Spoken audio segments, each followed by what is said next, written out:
Welcome to the world of stand-up.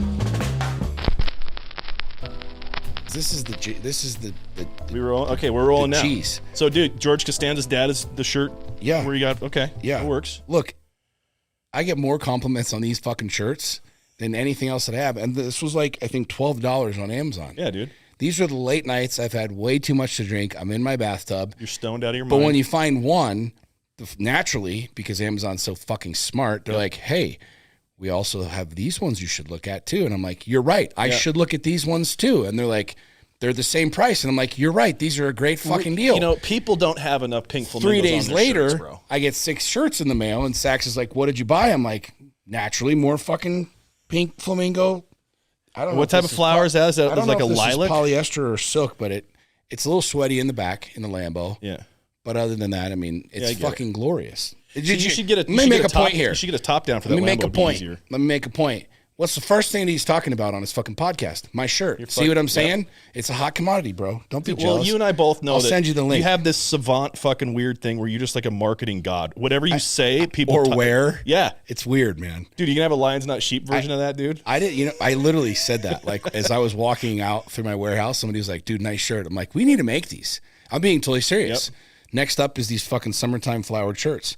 I never really understood, since you're talking about that. Yeah. I never really understood, and I'll put my phone down in 1 second. I'm trying to find a picture. I didn't understand how it was that like Kim Kardashian and all these fucking celebrities made so much money doing product placement. Yeah. Like Josh Snow Teeth Whitening. Yep. Like, why would he pay people so much fucking money? I get it now. Like, I'm not kidding. I'm far from that status. I'm far from those people's level. Your right? ass is way too small to be a Kardashian. Bro. Totally. I could get implants though, but I'll wear cowboy boots and I'll get 15. I'll just be out on my ranch. I get 15, 20 messages. Yo, what kind of boots are those? Hey, what kind of jeans do you wear? And that's weird to me. I'm like, why? I have never asked you what jeans you're wearing. Never. I would never ask a guy what jeans you're wearing. Not that it's like a weird thing or whatever. It's just not my vibe. But It's weird getting those. Like, hey, what kind of cowboy hat is that? I'm like, I don't fucking know. I bought it at Boot Barn. Dude, go to Boot Barn and probably like match it up. Take a screenshot. Go fucking find your Boot Barn hat, right? But I get it now. I get why companies will spend millions of dollars on like big name people to have them wear their shoes or their shirt or their bracelet or their fucking get their teeth whitened or whatever. Because there's big money in it. You're kind of entering that world from the other side of it now. You got Donald Cerrone on the Lions Not Sheep roster. That's pretty cool. Dope. That's pretty dope, cool. dude. Yeah, he's I love that guy. When Dan came in, obviously he has an amazing Rolodex with the UFC. Oh, yeah. I mean, they're like the OGs, bro. For sure. Yeah. They're the OGs. They were like there at the birth of the UFC. Yep. So every fighter from UFC 1, Chuck Liddell, Randy Couture, you name like the OG. Spider Silva. All of them. That's like, they all know him. I mean, he's the OG. So Cowboy's, I love Cowboy. He's one of my favorite fighters. And dude, he has one of the funniest stories I remember from listening to Rogan. He was on Rogan, and he said that he wishes that there was like a clause on the highway that was similar to hockey with a penalty box where some fucker's like riding your ass, whatever, you can get out and box on the side of the road and then get back in and there's no penalty. I tell you what, we have a shirt that says "Give violence a chance." It's a glorious shirt. I've got one. It's just truth. Yeah. We really, really, really need to instill more violence in our culture. We really do. It solves a lot of problems. And I'm not talking about this bullshit you see, the gun fucking shit, and I'm not talking school shootings. I'm talking about 2 dudes just duking it the fuck out. Yeah. Like I've said this before, and when I'm president, I don't know how I'm going to do this, but I'll sign some executive order. I mean, fuck, if we can send $53 billion to a foreign country just because we feel bad for them, then I can fucking do whatever I want when I'm president, right? Fight Club in the I US. will ensure that no kid, until he has a fist fight, can get his driver's license. In order to get your driver's license, you have to get in a fucking fist fight. Bare knuckle. Fucking brilliant. Go to the DMV. Oh, you haven't had your fight yet? Okay, you 2 fuckheads go in the back room. We got a little ring. We got a little thing. Nosebleed. Touch y'all up. Get your picture. Get your driver's license. No kid should be able to get his driver's license in America until he's had a fist fight. There's some brilliance in that. Like I know. Some of the most calm people that I know are people that are very evolved in the sport of fighting. Dude, you look at you have to face your demons in that place. Like you're in this heightened sense of urgency. Oh, yeah. I'm nowhere near even considering a fighter, but like I've trained a little bit of boxing and I get it, dude. Like when you're in there, you're shitting arrows, like fucking stuffed arrows, and you get really, really alert and it changes who you are. This is the next level. And I posted this on Instagram. Like Can I read something? Please. This was really powerful. In fact, you want to read this? You should read this. I'll read it. It's from a Soviet dissident. Like, read this, but anybody listening to this is prophetic shit. Okay. This was like biblical shit. I read this the other day. I sent this to my fight coach, Jason Merlick. Okay. And he was like, bro, this touches me because this is the truth. So you want to talk about violence, and I don't know if we talk politics on this show. I don't know what we do. We'll have a good time, whatever you want. Okay. Like I said, I put clean underwear on for this, so let's fucking make this worth it, shall we? But this is, read this quote, dude, right. and really think about that since we're already on the topic. Okay. The most terrifying force of death comes from the hands of men who wanted to be left alone. They try so very hard to mind their own business and provide for themselves and those they love. They resist every impulse to fight back, knowing the forced and permanent change of life that will come from it. They know that the moment they fight back, their lives are as they have lived them, are over. The moment that men... Oops. The moment that men... Don't swipe right or left. I wasn't swiped. I don't need to see... My wife would be pissed. Anyways, carry on. She's a little exhibitionist. You know this, She dude. is. I got a whole folder of her on my fucking phone. love sack. Keep going. The moment the men who wanted to be left alone are forced to fight back, it is a form of suicide. They are literally killing off who they used to be, which is why, when forced to take up violence, these men who wanted to be left alone fight with unholy vengeance against those that have murdered their former lives. They fight with raw hate and with a drive that cannot be fathomed by those who are merely play-acting at politics and terror. True terror will arrive at these people's door, and they will cry, scream, beg for mercy, and it will fall upon deaf ears of the men who just wanted to be left alone. See what I'm saying? When you're talking Alexander about Solzhenitsyn, that guy's a fucking dope, dude. Yeah. I just found out about him. He's a Jordan Peterson guy. Peterson talks a lot about that guy. I forget who posted this, but he was an ex-Special Forces guy. I don't think it was Tim Kennedy. It was somebody else. But he's like what you were just saying, the people that that's the sleeping giant in our country. There's all these veterans that have hand-to-hand combat experience. They've killed people. They're fucking ready, and they're poking the bear, dude. This shit where we're being gaslit. I don't want to get too political, but like these guys are like sitting back going, "What the fuck, bro? You lying sack of shit." This is the next quote. My phone is full. I don't know why I have these. These were literally within the last 24 hours. Quote: "Remember, while you are training for diversity and inclusion, someone else is training for war. Yep. When you meet, they will win." Yep. Enough said. I mean, I saw this thing yesterday. It showed like the clip that the Navy did about pronoun training, Christ, and then it showed it juxtaposed against China releasing their new aircraft carrier, which is just a fucking spaceship on the water. I'm like, oh, dude, China has different priorities than we do. You know what's funny though? It's funny. It is funny. It's absurd, is what it is. It makes for great content for guys like us, right? But it's like it can't win. It will never win. And by it, I mean this idea of inclusion, of acceptance, of everybody's the same. Yeah. We have 92 fucking genders and all that. I mean, even Amazon doesn't support that reality. How do I know this? Go buy a pair of pants, go buy any shirt or anything, and it only gives you two options. Shirts, dude. It only gives you two options, men's or women's.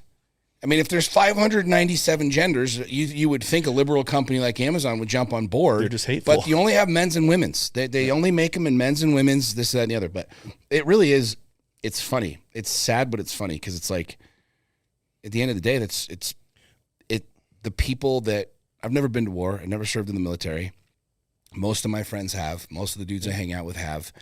And I would put one of my buddies up against 100 of your fucking, nipple tassel wearing, pink fucking hair flying people. Mm-hmm. I don't give a fuck who you are. Boy, girl, I don't give a fuck what gender you can identify as a goddamn dolphin for all I care. One of my dudes will fuck a whole bunch of you up. Yep. You know what I mean? And you can scream and yell and protest and wave your freaking banners and your posters, but it really is an interesting time in our culture. But I read that quote and I thought it was really cool. It's very poignant. I've heard that on, I can't recall which podcast it was, but a guy was talking about that the sleeping giant of the United States is all these veterans that just want to be left alone, and that in an ironic twist of fate actually have the skill sets to, as you say, fuck shit up. Big time. Yeah. Big time. I mean, you look at what happened in Afghanistan. There were people that were popping up out of the woodwork, ready to go over there at a moment's notice to help Americans leave there. And it's like they went. Oh, I know dudes who went. Right. I know dudes who went over to the Ukraine. I know dudes who literally on their own dime and their own deal got up, went over, and handled some shit. And these are dudes that are very, very accustomed to violence. They're very accustomed to that nature. And this is why I was saying, like, you can't. It's no matter how much you yell, no matter how much you scream, no matter how much you regulate, govern, you can't beat Mother Nature. Yeah. You will never. We as human beings will never beat Mother Nature. We won't beat them. We won't beat Mother Nature as a political party. We won't beat Mother Nature as a movement. We won't beat Mother Nature as an ideology. We won't beat Mother Nature. There will always be somebody stronger than you. Yep.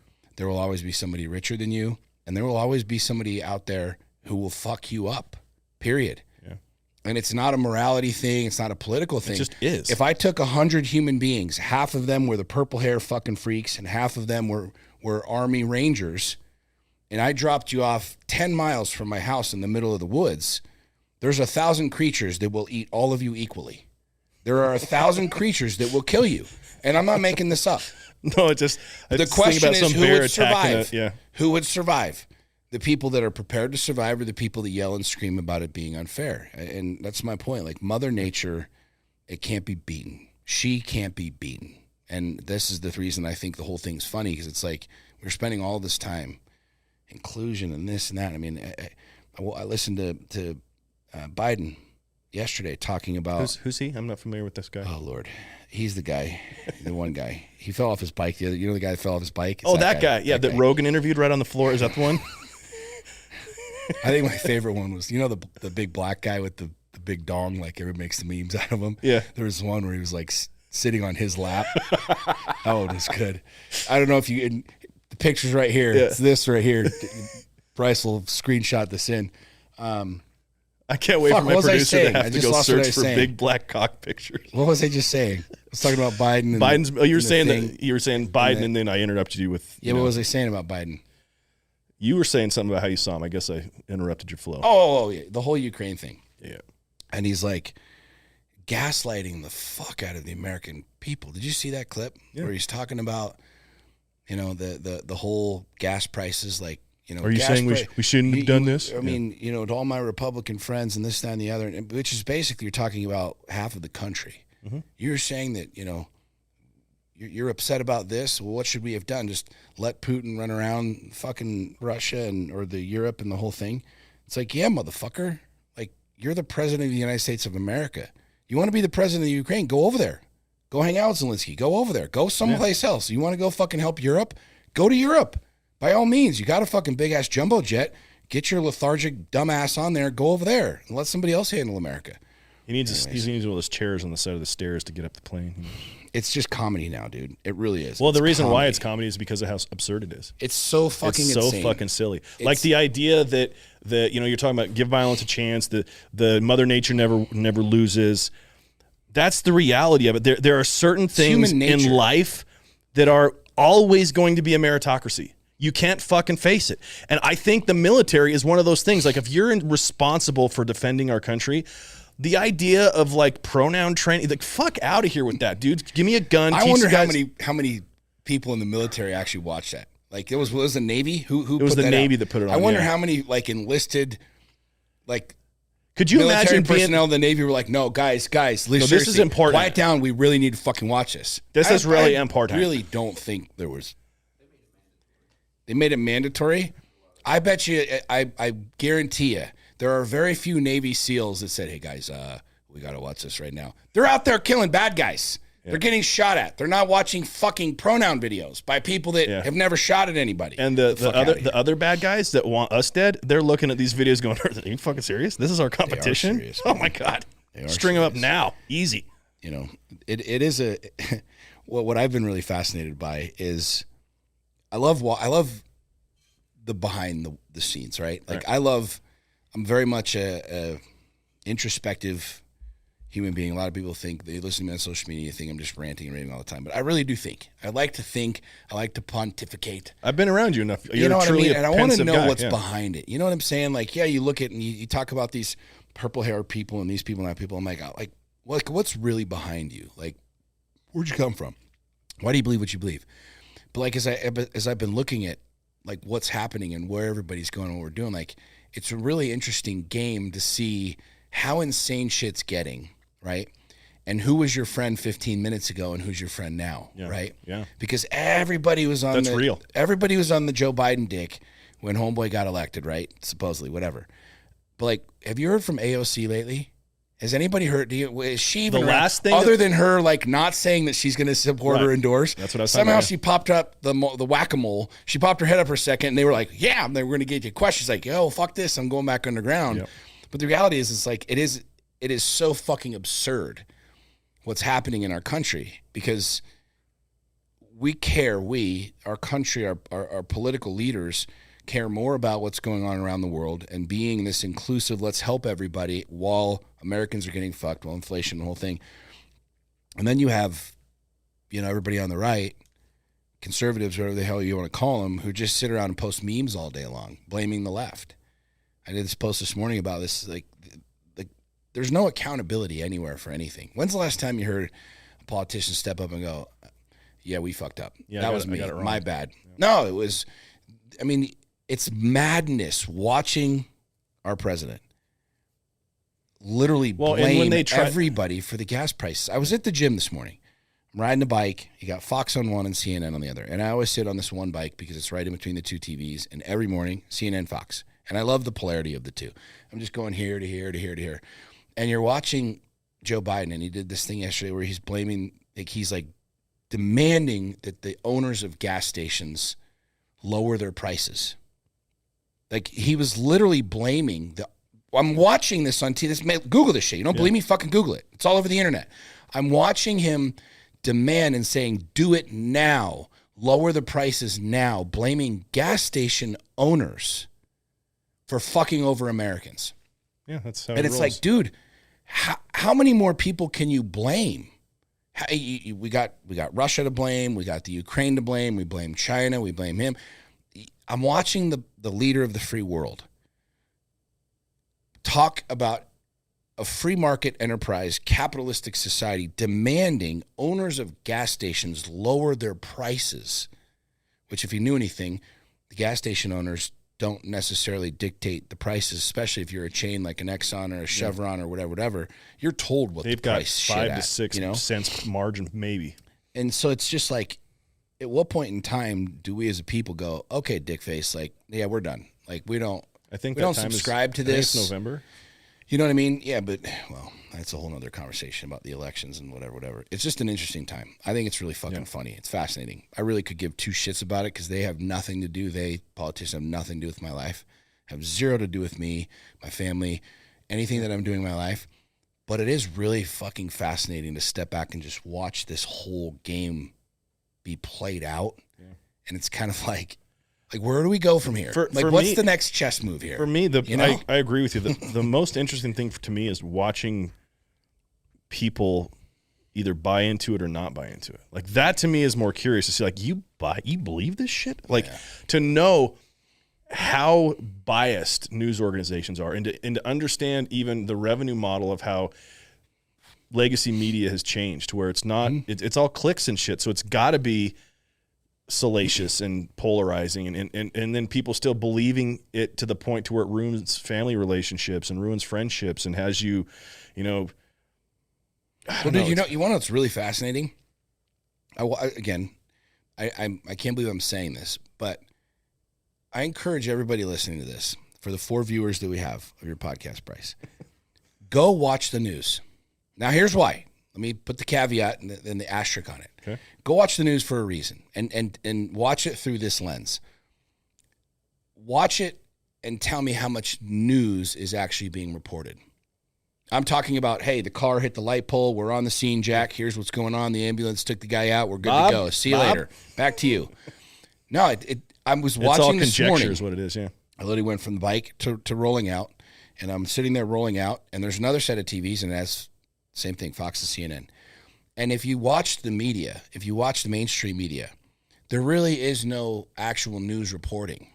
They have all of these quote-unquote specialists and people that they're interviewing that are just giving you their opinion. Like I'm watching this Capitol Hill reporter. She's interviewing breaking news about the whole gun thing today in New York, how the Supreme Court shot down, the request to basically ban guns. And when the Supreme Court said, fuck you, you can carry guns. That's the very simple definition of what happened today, right? Again, Google it. That's the white paper. Google it, right? But they're interviewing all of these specialists to report on this. They're reporters. They interviewed a lawyer. They interviewed another guy. And there was like 6 people in a row that this talking head from CNN was just talking to and interviewing. And they're all talking about how this and this and this. And you're literally spending 20 minutes just hearing people's fucking opinions. Like me and you, this is as much news as anything else. This is a news show. This is a news show now. You need an intro like breaking news. While Bryce Prescott. Yep. If you really think about it, like we used to watch news where it was like, hey, this happened today, and this person's on the scene. The bombs are dropping in Afghanistan. What, where, when, why, how? That's news. And now it's, hey, we have an entire hour-long program where we sit around and huddle and we talk about our opinions and what hurt our feelings and how this guy's bad and that guy's bad. There's no news reporting. Well, you take a grain of sand and you get a whole bunch of assholes that try and turn it into a fucking mountain. And it's just our opinions.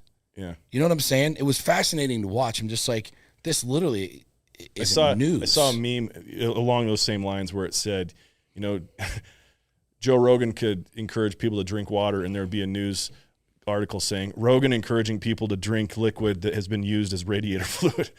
That's what's really going on. The real scary part is that there's no accountability. Like, we've all heard about countless lies, bullshit stories that have been caught, that have been brought to light. Fully debunked, yeah. There's no accountability. Nobody goes to jail. Nobody gets their license revoked. There's no, like, you're banned from doing the news. It's like, well, that sucks. Keep going. But it speaks There's not even a, oops, let's keep going. They just don't even say anything. Yeah. Oh, this reporter literally made up every single thing that they said. There are no sources. There are no anything. And next thing you know, the next day they're back on the fucking news, reporting the news, right? And it is what it is there, but it speaks to us as a culture, in my opinion, far more than that. You know what I mean? It speaks to how it is that we consume the smut as much as we do. Not only consume it, but believe it. We base our lives around it. We base our thought processes around it. We base our decisions around it, around smut. And what's really, really, really fascinating to me is you watch this game happening and you're like disgusted with what's happening on the TV and looking and seeing this. And you're like, how do these people, how are they even on TV, right? But the crazier thing is that there's millions and millions and millions of people that watch it, that believe it. Yeah. And you're like, what's wrong with you? Yep. Like, literally, what happened to you? And I'm not talking, dude, I'm a conservative. I'm an independent conservative. I consider myself an independent conservative. I don't know what a Republican is. I don't know what a Democrat is. I'm an independent conservative, right? But it's the same on both sides. It's the exact same reality with Fox. It's the exact same reality with CNN. They're all just fucking full of shit. Yep. They're just absolutely full of shit. They're media organizations that are literally making their entertainment is what they are. Millions of dollars entertaining you. Yeah. They're entertaining you in the name of news, in the name of information. Which the irony is that that's what the FCC is supposed to guarantee, is that, like, certain things, and they get these distinctions of, like, well, we're opinion or commentary on the news, not news, and that's how all those, Fox included, like, that's how they get away with some of the salacious shit they say, and having it be, this is my opinion of what happened. What do you think? What's your opinion? Yeah. Oh, we've got Bob over here who's the lawyer. Oh, his opinion, and then we have this pollster, and it's like, next thing you know, they spin it into something that's the polls are a whole different conversation. Yeah. You know how much you should believe any of the polls? You shouldn't. Do you know who owns the polling companies? No. You know my story with the polling companies, right? I don't. I told you about this, didn't I? No. When I ran for Congress? Yeah, you ran against that dude that's the... Curtis, who's now he's getting fucking hung out to dry. Good. Which he should be, because he's a total freaking dipshit. Yeah. But we can talk about him in a second. So, long story short, I ran for Congress a couple years ago against John Curtis, right? Yep. John Curtis ended up winning. He was a Republican, yada, yada, yada. I mean, all you have to do is have the R next to your name in Utah and people will vote for you. You could literally be like humping coconuts in your front yard. He's proof of that, actually. Literally, you could be like humping coconuts in your front yard, and if you're Republican, people will vote for you. That's how He's a family man who loves coconuts. Really ridiculous people are.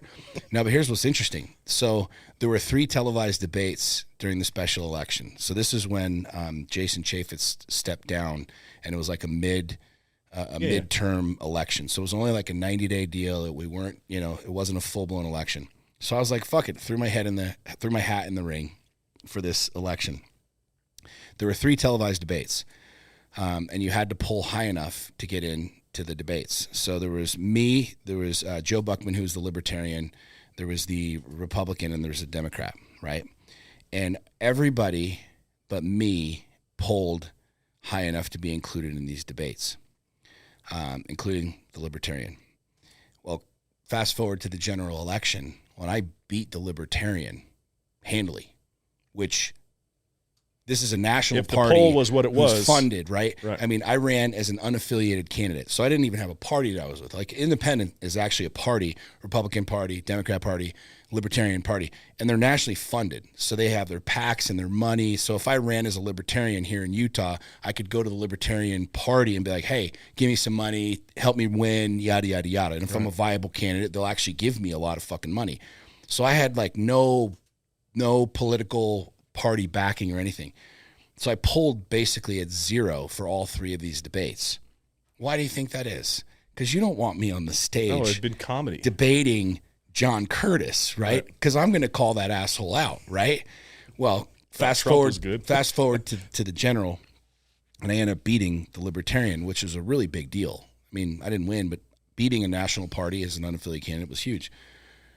Well, I ended up doing a little bit of research, and I didn't know this, but all of the polling companies are owned by a mainstream media organization like Fox News, ABC, NBC, CNN.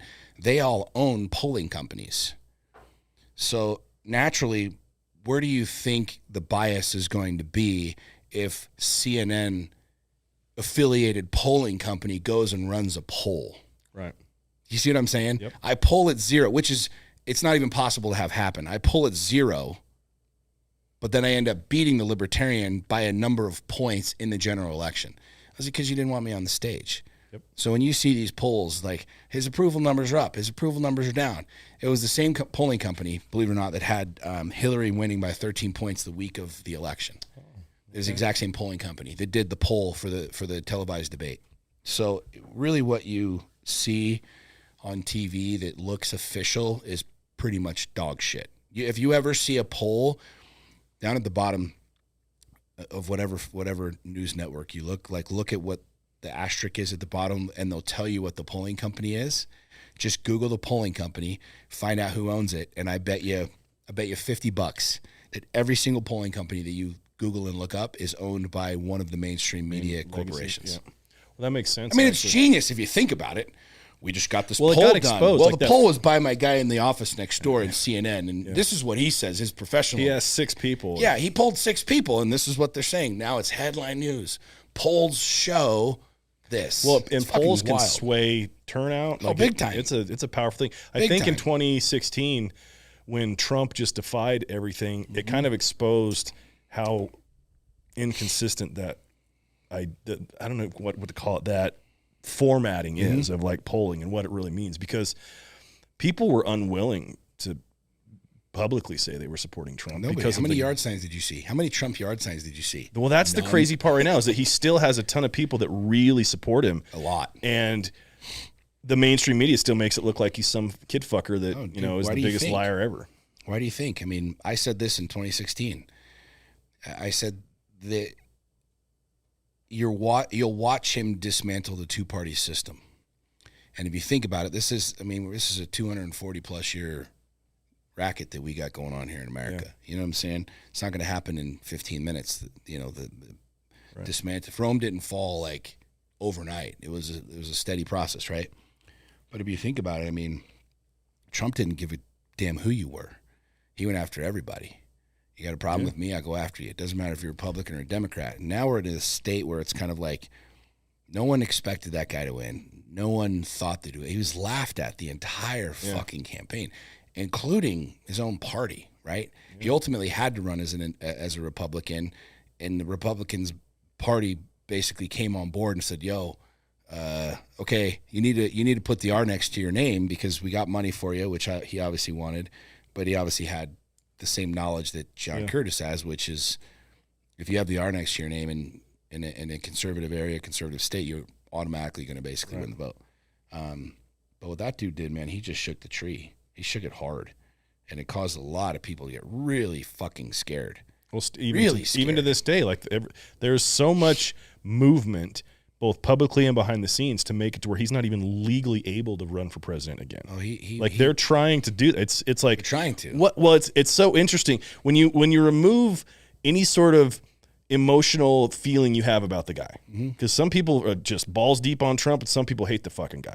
Regardless of the emotion that you feel about it, when you look at just all things being equal, and you see what they're trying to do, it's like, this is odd. Like, why do you give so many fucks about this dude? Like, it really should be cause for pause with a lot of the minds of the people that see this. And again, this has nothing to do with you like him or not. Just look at, and then the stories of like, well, he represents white supremacy and all this shit. It's like, dude, that is not intellectually honest. If you actually look at what it is, you're seeing a country that has a healthy amount of distrust for the government. And he's the one guy that has had the stones to actually like speak truth to power. Right. And that, I don't know, even just saying that is like, well, no, he was the problem. I'm like, you're not looking at it through the right lens. You're not being honest in how you do it. He has his own shit like everybody has their own shit, right? You know, I mean, he made a lot of mistakes like look at Reagan. You know, I love Reagan. We look at Reagan as like this hero. Reagan fucked up big time, like the war on drugs. And there's people sitting in jail because Reagan, you know, had big pharma. Then you look at big pharma, and Reagan was a big, intricate part of what big pharma is today by regulating the drug industry the way that he did. But different story for a different day. The real interesting thing, I mean, we can talk politics all day long in this stuff. I don't care when you're listening to this show. Doesn't matter. Turn on the TV, and I bet you at some point in time today, the news will be talking about Donald Trump. Right. That's what's really fascinating. Even in fucking 30 years, man. Really, if the guy was irrelevant, if the guy was done, if the guy was gone, he's off the team, he's disbarred, he's out of the game, he is never going to run again, why the fuck are you still talking about him? Every day. Incessantly. Every day. That dude's like headline news every fucking day. It's crazy the amount of stuff he's blamed for. I'm like, oh, that's a new one. Okay. The whole January 6th shit is going on right now. I'm like, really? Like, we're really going there? Like, we're really it just still talking about all this? We'll wrap up talking politics with kind of this idea. I think this is the thing that... That's Bryce's signal for, all right, I'm not going to go down the rabbit hole any further. No, I'm fine with the rabbit hole. It's just more that I'm reminded of this discrepancy that not a lot of people are willing to acknowledge. And that there's not good people in politics. You don't look at success as an option in the United States and think first of politics. You think, unless you're a shit person that can't win in the normal hierarchy of business and entrepreneurship and growth that way. Because these guys get in and it's crony, like politics is the worst example of crony capitalism. These guys peddle their influence. They sell their votes. They're supposed to be a representative government. There's no fucking representation of anything other than lobbyist money with these people.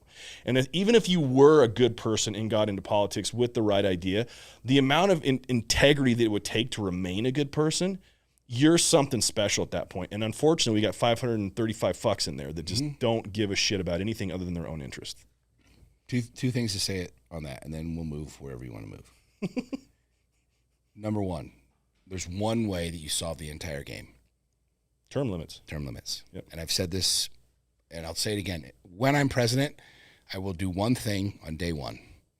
Executive order term. And I will shove that shit so far up the freaking the ass of whoever needs it, because that is literally the single greatest thing that can happen. That is what, in my opinion, creates trustworthiness and the validity in an elected official, because you can't freaking sit there for 40 years and just suck whoever's dick you need to suck to keep staying in there. Yeah. You got 2 terms. Go in, do your civic duty, and get the fuck out. Yeah. Right? Well, and it would require the people that are in politics to be in there for the right reason, because it's not a lifetime gig. Well, that's what I'm saying. Yeah. Right? You have and it's the same thing, Republican and Democrat. There's dudes that have been in there for 30 fucking years. They're literally making a living in the political system, which is not how I mean, George Washington. Nancy Pelosi's worth $500 million. Dude, like George Washington had to be like literally drugged to D.C. to become the first president. Yeah. George Washington had to be, he didn't want it. He's like, no, fuck you guys. I'll help you sign these documents and we'll create this constitution and this declaration, but y'all can fuck off. I'm going back to my plantation. He didn't want to be. Let's study history. Like the founding fathers were begging him, dude, please. And he's like, fine, fuck you, I'll do this, right? He was not this willing participant that was like, yes, elevate me to this highest level, build me this giant fucking White House, right? But number two, it says a lot. I mean, we can talk about the 535 dingleberries in D.C. It says a lot about us as a culture and a country and a society that we're sitting here talking about it and not a whole lot's changing with it. No, it's getting worse, actually. It's the same people running the same racket because they've gamified the system. They know how to win. Yeah. They know, mathematically speaking, it's only going to take X amount of votes in these areas, and all they do is just hedge the bet every 2 years or every 4 years. That's all that happens. But the truth of the matter is, Americans are stupid. We're dumb. We're a fat, lazy, uneducated culture and system. And the powers that be are just feeding that. They know it, yep. They're just feeding it and feeding it and feeding it and feeding it. And what are we doing? What are we, the people, doing? Slurping it up like the fat, lazy freaking people that we are. And people don't like to hear that. They get offended by that. I don't give a fuck. It's truth. Yeah. It's absolute fucking truth, because most people listening to this couldn't tell me the name of their governor. Most people listening to this couldn't tell me their congressman or their senator. So how fucking involved really are we? Right, yeah. How real passionate are you, men and women of America, about changing the fucking game and changing the system and getting in there? You don't even know your fucking governor is. Or your city councilman. Like, that's you don't even the know other your part. mayor like is. The most important stuff that we deal with is on a local level. Right. Like, shit trickles up in politics, and we just don't give a fuck. I remember one time I was a scoutmaster back in a former life, and we were doing this merit badge thing where we had to go observe city government.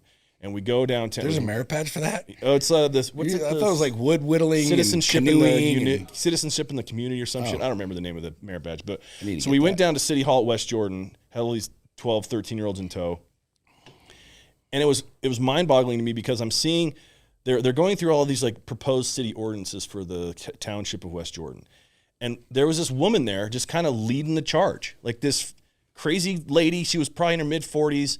And she was like, our committee proposes, they had a proposition to have to where in West Jordan you couldn't have a building higher than 3 stories. And like there was nobody there. And then one guy on the council's like, why do we need this? Well, we just think it would be good. And he's like, has there been any studies or anything done? Well, no. And he's like, nah, we're done. Like, It could have been a law in West Jordan that this bitch was a part of making happen just because she didn't want anything higher than 3 stories. And I was like, how much power is like, what's the word I'm looking for?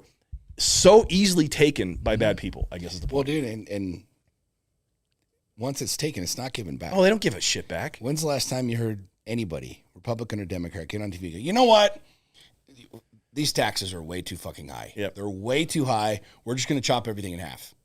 Does that happen? You know what? No, it will never. And our military budget's too big. It will never happen. It will never fucking happen. And this is the reason that, we're at a tipping point. Malcolm Gladwell talked about in his book, The Tipping Point, great book, by the way, how the pendulum, it just swings, and we've had this radically feminist, soft, acceptance, equal conversation for the last 50 years. Now we're seeing the fruits of this labor. And now the pendulum's swinging the other way, where people are like, no, I actually don't want a dude in the bathroom with my daughter. Go fuck yourselves. Yeah. And there's a tipping point. It's coming, and the pendulum will swing. Even like, Matt Walsh had that great documentary called What is a Woman? There's even people were pushing against this narrative in a way that was like, it's past the point of even absurdity at this point. So you're right. And as far as pendulums, it just reminded me of something my ex-father-in-law told me about my ex-wife. He said, is this where the dick jokes come in? Is this where we start talking about dicks? She doesn't have a dick, but he said that his advice to me upon marrying her was, hey, when that pendulum swings, buddy, duck. Yeah, that's what he said. Oh. It's a fun time, dude. I love it. I truly, like, more than anything, we could talk about politics and talk about politicians all day long. At the end of the day, dude, there's a reason why millions and millions and millions of people, like, literally risk their lives to come to this country. Because it's the greatest fucking country on the planet. It's the greatest country on the planet. You guys. Well, that's the point. If you haven't traveled, only people that haven't been out of the United States get it. And I know there's lots of great countries around the world. Yeah. I've been to some great places, spots. But at the same time, like they don't have the same opportunity. There's just a feelingness here that's different. Look, I've been to Europe a number of times, and you can drive from one country to the other, and there's a couple dudes standing there with a little freaking checkpoint deal, and you go from one country to the other, and here's your passport and the whole thing. That shit ain't happening in America, right? There's people climbing walls, getting in freaking laughs or in rafts trying to come over here, right? Yep. America's a great place, dude. We have a system and a model that other countries only wish that they could have, right?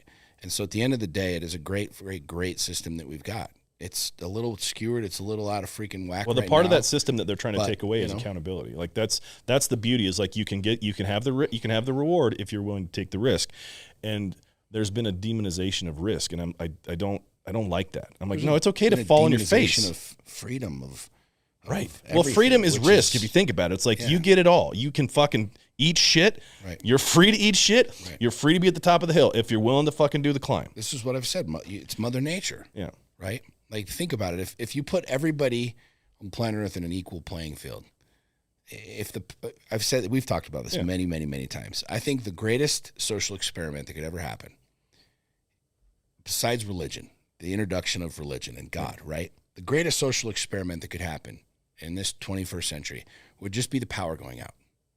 Oh, yeah, for extended periods of time? Yeah. I'm not talking about for a couple of days, you call Rocky Mountain Power, they come back and they hook you up. I'm saying, like, let's just knock the power out for about 6 months. There's no power. Oh, we're at Mad Max up in this bitch, dude. Oh, 100%. Yeah. 80% of the global population will be dead in 2 months from starvation. Like, think that through for 2 seconds. Or even heat exhaustion in other parts of the world. Bro, heat exhaustion. You think in the Sahara Desert they're fucking complaining about the AC? They don't have AC over there, bro. They don't give a fuck about that. No, I'm talking about like in the United States, people in fucking Scottsdale and shit that roast. Right. You take out the power. Let's see. My point was we have a soft underbelly. How strong you really are. Let's see what's really fucking important to you. Yeah. Let's see where you've spent your time and your energy. Let's see where your skill set really is. You've been really great at banging your thumbs on a keyboard, complaining about this guy or that guy, or being mad about this and writing protest signs and the whole thing. There's the game show, Sean. Do you know how to actually hunt? Do you know how to feed your family? Would you even know where to go get clean water, let alone drink clean water? Okay, here's the game show, you know what I mean? bro. Here's the game show. We put the purple hairs in the middle of the woods, and they don't have food, drink, whatever, and their rescuers consistently misgender them and won't acknowledge their sexuality. Is a comedy show. Yeah, they won't acknowledge. Like a they'd be like, so the moral dilemma of the purple hair, be like, well, this guy could save my life, but he called me a him and I'm a her. Yeah, even though I've got the root. Look, so that'd be fucking great. And I've said this for that sounds like a show Ricky Gervais would make. It would be really funny, actually. You've heard me say this, and it's not anything new, but I've continued to say to people, just get your house in order. Yeah. Get your house in order. Get your house in order. Because at the end of the day, I mean, you're not going to see towers getting knocked down again. You're not going to see a terrorist attack the same way. If I'm a bad dude and I want to really fuck with people, I'll just turn the fucking power off. Yeah. Because everything's gone. Transportation's gone. Communication's gone. Food gone. Water gone. Sewage gone. Literally everything that you know. Every single thing that you know as a human being right now, your entire way of life is essentially snuffed out. There is no more communication. There's no cell phones. Problem. I mean, think that through for 2 seconds. Dude, how do you even communicate? Gas. Oh, you think you're just going to take your cash and go to the gas station? How the fuck do you think the gas gets out of those big giant tanks underground, motherfucker? Yeah. Pumps. Yep. They run off electric. Oh, you're just going to go down to the local freaking McDonald's and get food, right? Nope, sorry. There's no power. So that plastic card that you carry in your pocket, guess what? There are no more ATMs. There are no places that you can trade that for anything, right? Think that through for 2 seconds. You're every single store in America, every single shelf would be barren in 48 hours. Gone. Now what? No toilet paper, nothing. You can't go buy your guns then. You can't go buy your generators then. You can't go do anything then. So you're either going to have to become a criminal and go freaking loot all the stores, which, again, they'll be gone in 15 minutes. Or a vigilante stealing from other people. You know? Dude, I had a buddy that was like one of those like super prepper fucks that was like, Yeah. I mean, you bought a fucking ranch. I mean, this guy was talking about like having like underground bunkers and shit and like networks. Bunker, bro. As you should. He had this funny idea that I thought was hilarious, but I'm like, God damn it, that's a great idea. He goes, because he had all the guns and everything just like you do. And he was like, dude, this is what you got to do. If that happens, if there's like this mass kind of event, you and your boys, your posse, go find the first bridge and take it over. You fucking own that bridge. All of a sudden, you got power. You got a way to fucking barter shit. Like, you're the man. I'm like, fuck it. You're going to steal a bridge? That's awesome. You're commandeering a bridge. You're not really stealing it because you can't take it home with you. Oh, but... No, now let me break this down. Sounds great. Sounds fantastic. You're going old school, right? Who's your posse, though? You got to have the right... You got to have the right dudes, man. This is the deeper conversation. Is a majority of people listening to this show right now are not prepared? Right. I'm not calling you out. I'm not trying to be a dick. Majority of people. Well, Sean, we have food storage. We have a bucket in our garage with some rice in it. Cool. How are you going to cook that rice when the power's out? Oh shit. Well, we have a barbecue grill outside to cook rice. Like, really think about that for 2 seconds. Got to boil the water on it, yeah. Dude. When Texas got cold, I was there actually. Texas got cold, and look what happened. Now, all my friends in Texas got super mad at me because I was making fun of the Texans. I was like, yo, y'all are freaking running around telling everybody how badass you are. It got cold and y'all got fucked. Dude, I can give firsthand experience of this. Well, yeah, but here's the point. We're not prepared for that. We weren't prepared. Oh, no dude, shit. I don't think... That's what being prepared is all about. To your point, dude. Amy and I, we flew to Austin. I remember that, for Valentine's Day. It was supposed to be a 2-day deal. We got stuck there for 9 fucking days. Yeah. We had to camp out in the Fairmont Princess in Austin. Dude, it was legit apocalypse time. Because like the hotel set at the Princess Resort. Well, no, we had a nice. Hold on, terrible. Hold on, fuck you, dude. I had to pee in the same toilet for like 5 days in a row. No. Oh, bro, make fun all you want. This is legit shit that happened. Okay, first of all, the hotel was running out of food. So the only thing that you could get on room service was fucking soup, okay? Oh, the booze was all stocked up for sure. So you can get drunk all you want, and you're eating the booze. On top of that, because of the power outage, it affected the water purification system for the entire city of Austin, and so the hotel's like, yo, you need to boil your water. Don't drink it out of the tap. So it was all bottled water, and they're running out of bottled water. No way to wash your clothes. Everything's closed. There was an IHOP a half a block from our hotel that had fucking lines around it, and you'd have to use the app to order. And not even kidding, you're waiting 2.5 hours to get a fucking shit plate of ham and eggs. Like, it was, and you knew it was coming back. It just got cold. Right, I know. That's all that happened. Here's the thing that life-changing, life-altering, just traumatic experience that you just described to the whole world was just because it got cold. Okay, so hold on though. This is an important point. Okay, Mother Nature. This is how will always win. But here's the thing: we were traveling. Yeah. Legit, we're a victim of circumstance in that point. There was no way for us to be fucking prepared. No. How do I be prepared for that? Like, I'm going out of town. I'm supposed to bring fucking case of water with me and shit. Like, let me put this in your pipe and smoke it. I was in Cabo. Okay. A little bit ago with my buddy Rob. And I got my little fanny pack thing going on, and I open it up. Because you're a real man. He's like, yo, manny pack, whatever you want to call it. He's like, yo, open it up. He's like, you weren't kidding. I said, what do you mean you're not kidding? He's like, you legit have a sat phone in there. I was like, yeah, I have a sat phone with me 24/7. And he was like, oh shit. Like, I kind of thought you were just blowing smoke about that. And I said, no, I have a sat phone and my wife has a sat phone 24/7, 365. I said, we're driving down the road in Cabo, in Mexico. And I said, if the cell towers went down right now, if the data went down, what would you do? Just think about the one scenario. You're traveling in Mexico. We're fine. We're eating tacos. We got the freaking mariachis bands, the whole fucking thing. You can play mariachi band right here now. I said, dude, I want you to think about this for a second. Like, our idea is that, well, I'll just get on and I'll text the family at home and make sure everything's cool. Not possible. Well, shit, I'll just make sure that I get online and I get another night stay at my hotel. Not possible. I'll just call an Uber or call for food, or I'll call my friend, or I'll radio here, or I'll get online, or I'll buy. Not possible. Like, literally think if you're in Mexico and the cell phones go out. Just cell towers, bro.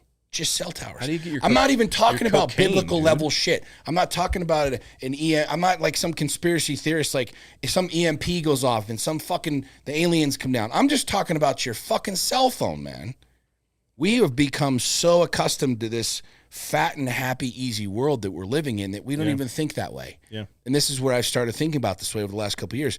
And I'm looking at Rob, I'm like, if the cell towers went down, what would this fucking thing be worth? Because I can communicate with my family. I can communicate with my little tribe. So my posse, my little posse, I've got about a half a dozen sat phone numbers inside of my sat phone. Okay. That's my posse. Okay.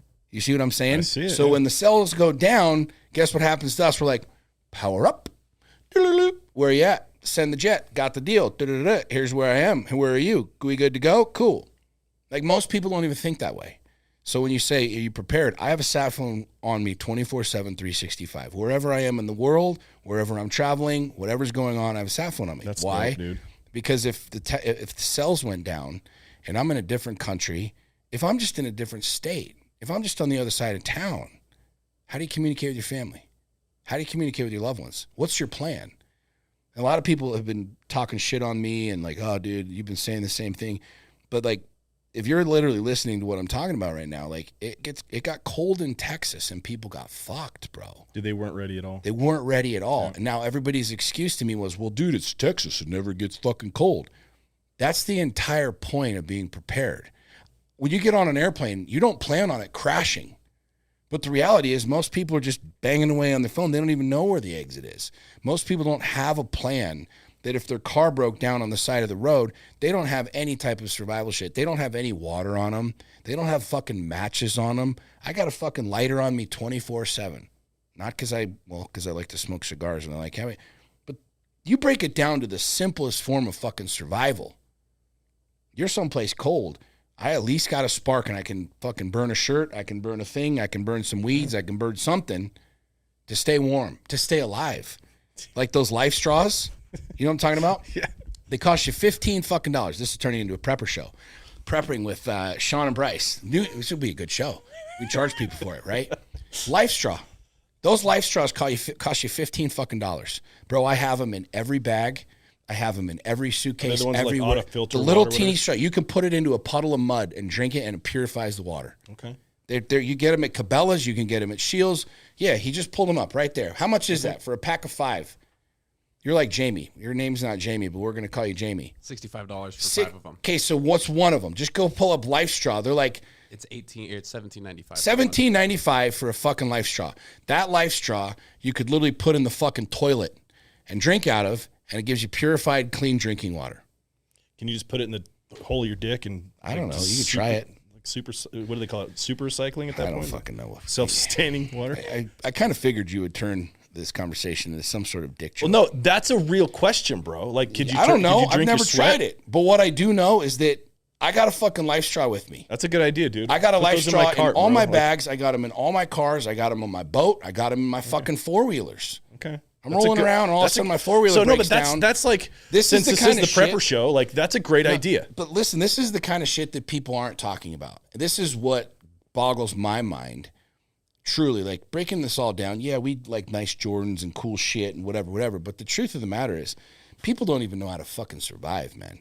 The average kid nowadays, he gets a flat tire on the side of the road and he calls his dad for help. He calls AAA for help. This motherfucker doesn't even know how to change a tire. Most kids don't even know how to make a fire. You bring the average fucking millennial up into the woods and he's got no cell phone. He has a panic attack. I told you it's a game show we could do. He freaks the fuck out, right? You got to get the kid therapy because he can't be on TikTok for more than 5 minutes. That's a problem. Tell him to go make a fucking fire. You know what I'm saying? See, we could hack the system and say, go to Fire TikTok and learn how to make fires on. Yeah. I share a lot of this stuff and I talk about it because it's like, at the end of the day, like if I really wanted to fuck with people, if I was really bad, if I was really evil and wanted to fuck with people, all I would do is just take out the power. And you would watch literally Mad Max happen. You would watch people cannibalize themselves. You would literally now I got to figure out who my posse is. You would have anarchy. I'm being serious about that. I know you are. I'm fucking thinking about it too. I started thinking about this I don't know shit. if I have 5 friends, man. I was like, dude, what would happen literally if the cell phones went down? And I got some buddies that are very, very, very into prepping. And these conversations, what's funny is people like me in this conversation is made out to be like, brr, whatever. You'll skirt over it and nobody will give a shit, right? But guess what happened in Texas when it got cold? This is my. It was very, very, very interesting to watch what happened to Texans, to the badass Texans, when they just didn't have power and it got cold. They didn't have water. They were drinking snow. They didn't know what the fuck to do with snow. They were collecting snow in pots, trying to figure out how to drink water. This is a dude who was just driving his fucking Tesla the other day, going to his job, wearing his Rolex, doing his thing, and now all of a sudden he's trying to drink water out of a every time you see like a futuristic movie where like they have an issue with some sort of computers or AI or shit, the main character always like rides an old school motorcycle or a car that's got gas, internal combustion instead of the electric shit. Mm-hmm. Dude, it's an interesting time.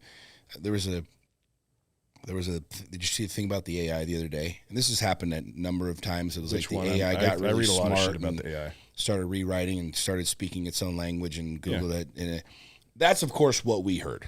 This is the story of what we heard. Whether it was true or not, even if it was a fictitious story, still fucking really alarming. Terrifying, yeah. Really alarming. We've all watched the movies, right? We've seen Terminator. We grew up with Terminator.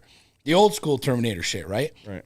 But I started thinking about that, and I'm like, John Connor. If something really happened like that, like technology got away from us, like guys, we're operating on cell phones.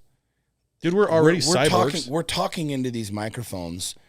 This is as archaic as you could fucking get compared to what's really out there. Yeah, compared to what these think tanks and these companies are really fucking doing, right? I mean, this is some wild shit. This is archaic. We really think about that for a second. If all of a sudden it got wild, something got away from you, right?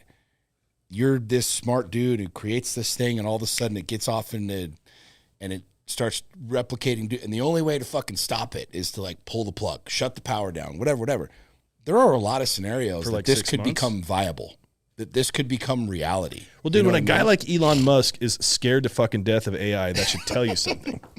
Yeah, I mean, he's named his kids these like weird. It's like algorithms and shit. Yeah, like he is a smart dude. If you think that he shoots rockets up into space. Dude, I remember I had a super interesting conversation. So you of course know Tyler Harris. Yeah. And you remember his old video guy TJ? Yeah. So TJ's an interesting guy. He's a fucking great guy. Yeah. And he's off the grid. Like he's legit off the grid. Like he has a fund that like anyway. But we were talking about this was years ago. Him and I and some of his friends were involved in this project where we were taking. So I don't know if a lot of people know this, but like the main personality tests, like Myers-Briggs and the Big Five Aspects scale, they're all in public domain. So you can actually get the test and like dissect how they're measuring what answer equals whatever, so that they can say, you're a high red or whatever the fuck, right? So him and this group of dudes, like it was another friend of his from Johns Hopkins and some woman from Harvard, and like smart fucking people, right? Well, they wanted to create this test that didn't have any holes in it. So they had taken these 5 major ones and they had rewritten some of the code there, and the test that they had actually created was called CODE. It was like the Comprehensive Operating Designs, some fucking acronym, right? And it was a great test. It was like 600 questions, and like it showed you so much about yourself. But here's the funny part. When we got into it, their fucking motivation, like they legit thought and still think. So the concept of the singularity is the moment when computer processing is greater than the human brain. Mm-hmm. And what that means for consciousness by computers and all that shit, right?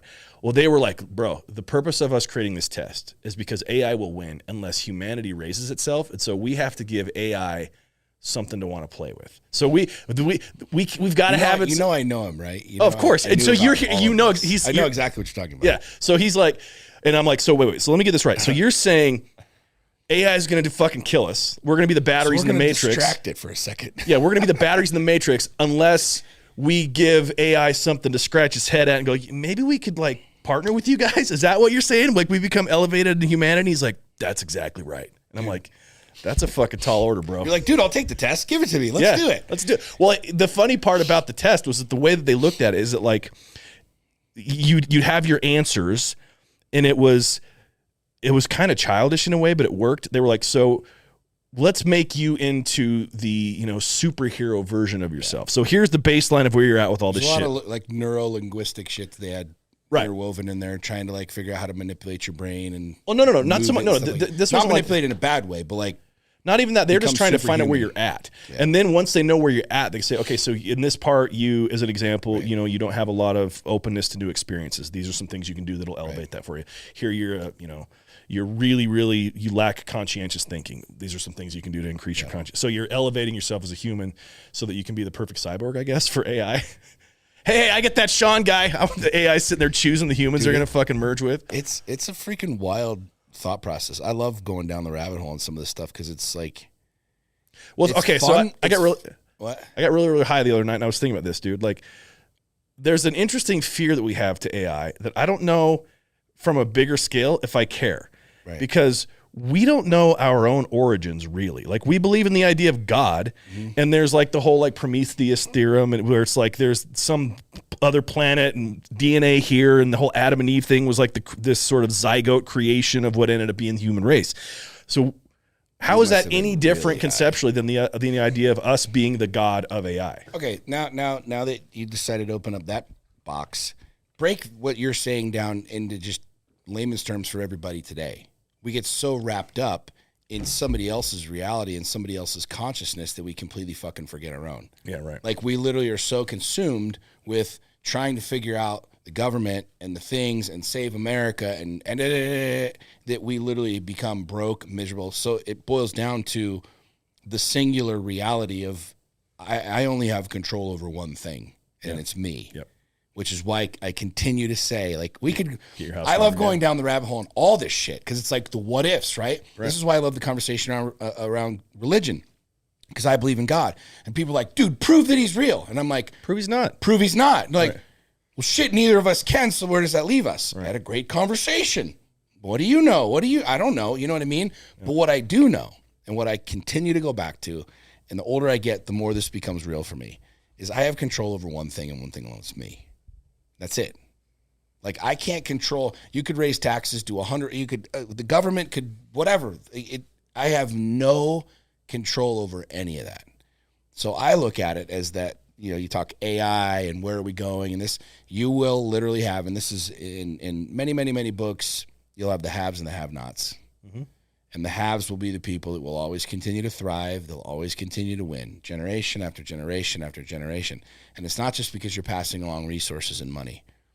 You're passing along the knowledge base. How to get resources. Of how to, and it's the old saying, like, it doesn't matter how many resources you have. How resourceful. It matters how resourceful you are. Right. And so I look at it as I love that my kids get involved in video games and get involved in, you know, looking at things in the world and asking questions and experiencing shit, because I get to be that true north and bring them back to what matters. Right.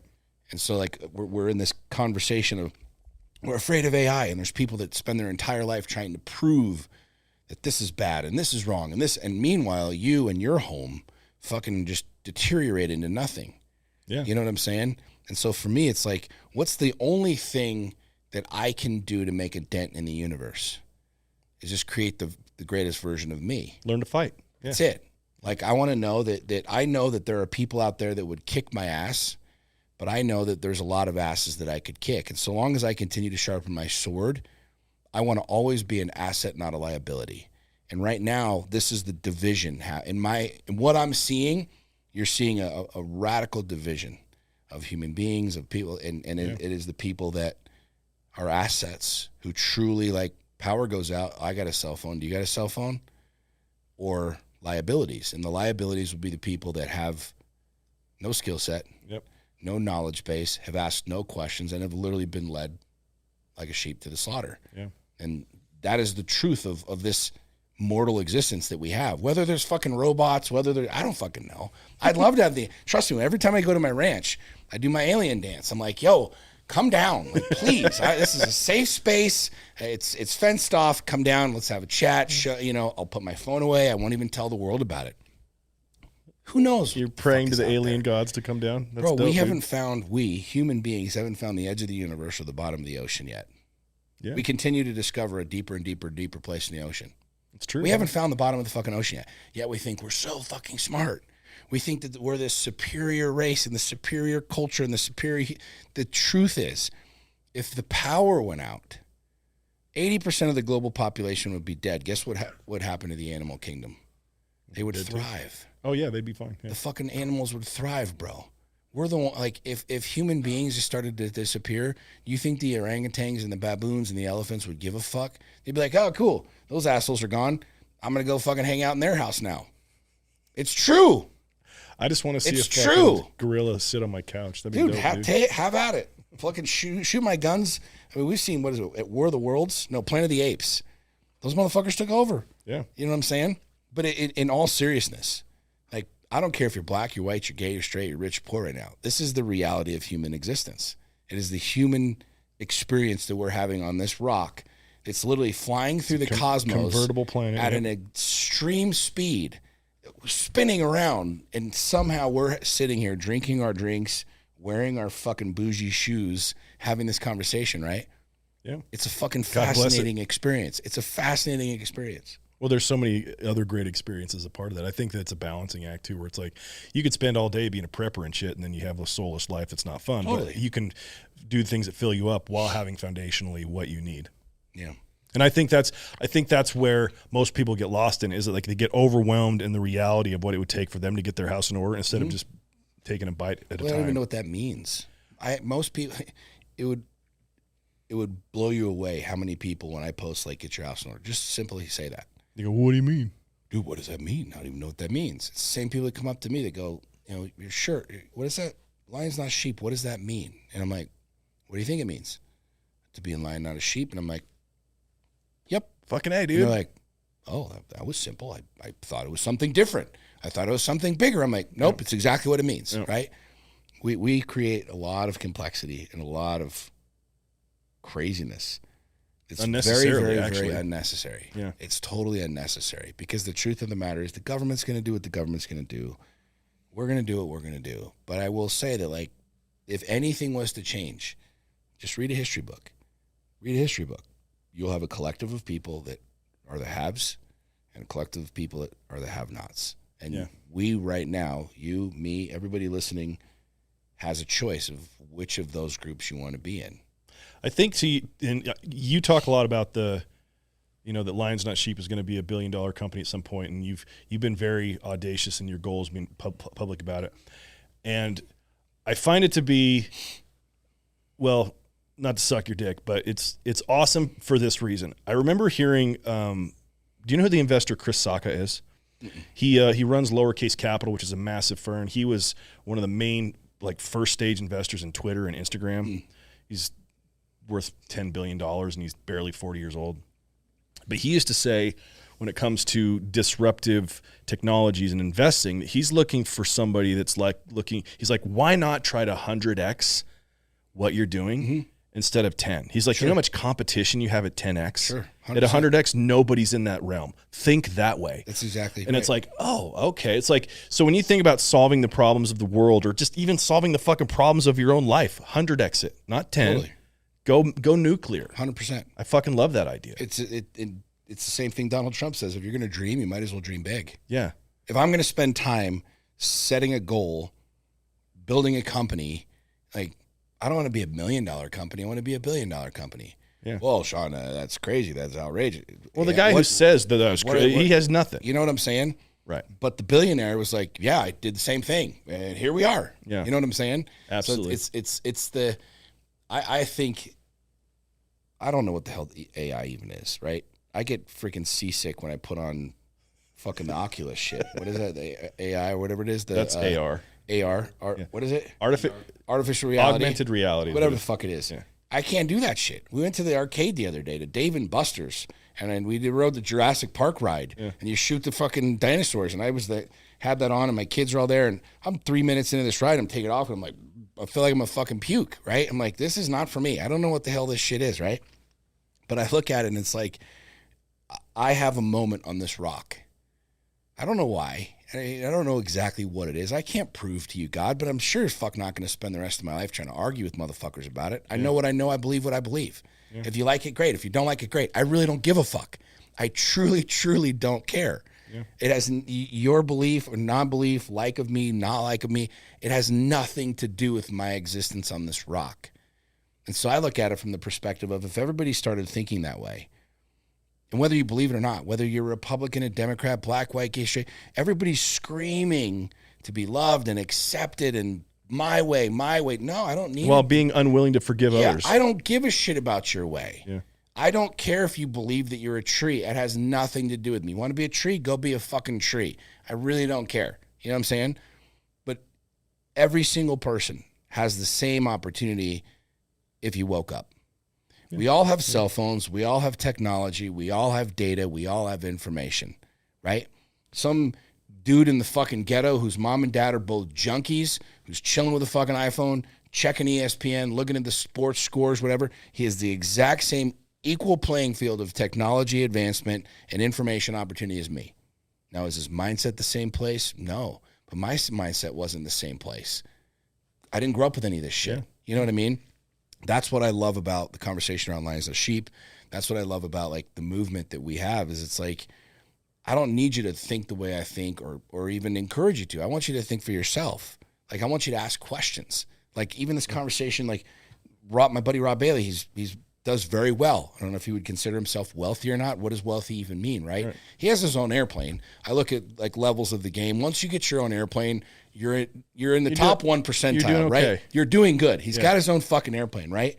But even that conversation around the simplicity of communication, you could tell he was like, fuck, I didn't even think about that, right? Yeah. That's my goal. That's what I'm having a lot of fun with right now in life is really just breaking everything down to the simplest form, right? And it's hard to do for a lot of people because we're programmed to be in this matrix. We're programmed to be in this game. We're programmed to like certain things, hate certain things, appreciate certain things, agree with certain things, not agree with certain things. Well, and it's a fascinating experience, right? When you really, really, really get comfortable with who the fuck you are. You know what I mean? There's an additional level to that I think is important because words matter here. Mm-hmm. Like, so I heard you say we are programmed to, and then you said a bunch of things. The irony of that is that we're programmed for a lot more than that. Mm-hmm. There's a lot of how we handle money as a program, how we handle relationships, how we show up in relationship, how we show up for ourselves, our physical health. Like, so much about what our results are on a day-to-day basis is a culmination of literally mindless stuff that is happening below the surface. And obviously we have to be in a position with our conscious and our subconscious mind have to be on the same team. The crew and the captain, they've got to be on point. Because if you have your subconscious mind that's fucking with you and you're doing all the declarations and saying the rah-rah and you're writing out what you want and everything, and your subconscious mind is going, first of all, you're a fucking liar. You don't ever do anything you say. You will never have result that you want. But the beautiful part about how to pair those two things together, and this is something that goes along with, Lions Den Live and everything with the Lions Den and the whole mantra of Lions Not Sheep, is that it requires action. Like, so when you arrive at the point of understanding what you need and what you want, and you juxtapose that against what you don't have, and you don't take action, what actually will happen to you is you will feel shittier about your situation. You will feel less than you did before, and you will have less trust for your own self. And that, I think, is a lot of where we're at. I don't think it's very difficult for people to realize, oh, I want something different. But then they don't do the work to actually go try to get it, or even try. They don't even fucking put themselves in a little bit of motion. And then when they see somebody else that is, they resent them. Yep. Because they're looking inward and projecting this hatred to them outwardly. It's that, to me, is what's fascinating, is when you see like these guys that just get so worked up about the dumbest shit, or they like our bike riding buddy that says nobody needs a yacht. The fuck off, man. Oh, when you were bike riding, I was like the idea that yachts are bad. Yeah. There's so many levels of that conversation that's stupid. But I don't bring that up for the political side of it, but I bring it up. It's more like, no, yachts are good because they give you something to want. And that power of like desire to put you in motion is what changes civilization. Right. Technology is built on, what if we could do this different? Right. Well, a majority of people are, I think a majority of people are good people. Sure. Majority of people, and whether you're Republican, a Democrat, black, white, like, you want a safe home to sleep in. You want something better for your kids than you had. You want safety. You want food. Yep. You know, you want peace of mind. You want security. Everybody wants kind of the same thing. But we go to the programming. There isn't a single person listening to this that picked their own name. Fact, yeah. You didn't pick your name. You didn't pick your name. Well, somebody could pick their name after the fact, but the original name. I'm talking about when you were a kid, you were called Sally, you were called Tiffany, you were called Alex, you were called Bryce, you were called Sean. And that is what you became. That's what you became. Recognized by, You know. Yeah. You didn't pick the language that you speak. You didn't come out of the womb going, I'll take French, German, English, Mom, English, Dad, I want English. You really go all the way back to the origin, to the beginning.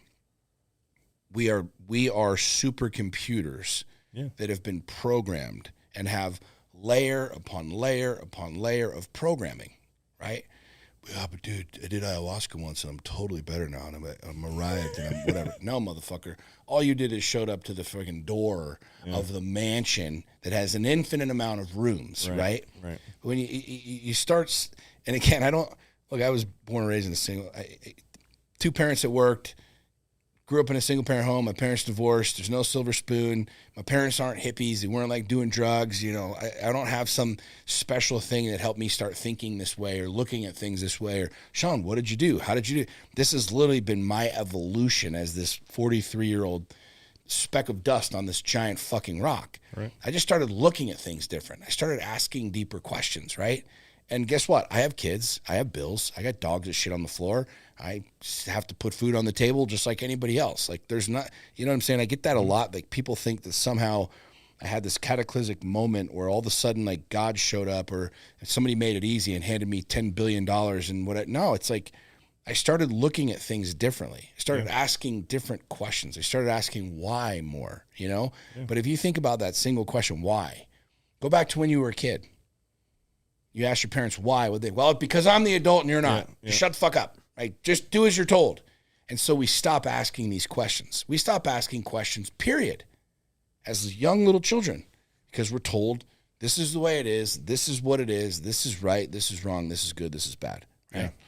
Yeah. And I started looking at, as I got older, I was like, I don't know that I've ever even really like gone on a journey to figure out who God is. Like I believed what I believed because this is what mom and dad told me. This is what the church told me. Here's what the bishop told me. Here's what the father and the priest told me. Like I'd never really even like gone and started talking to God before. I prayed, our Father who art in heaven, yada, yada, yada, the whole thing. And I know this might sound really odd to some people, but it's the same thing with money, right? I didn't grow up with money. Neither my parents. Both my parents worked. I watched my mom and dad get divorced and my mom like worked 2 fucking jobs. We never had money. I don't have really anybody in my family that's wealthy at all. I have hardly any family, period. So I didn't have that polarity, but I started looking at things differently. Like, why can't I be wealthy? Like, what does that mean? Like, what's the mental construct of money, right? I was born, I have a lot of those levels of scarcity, right?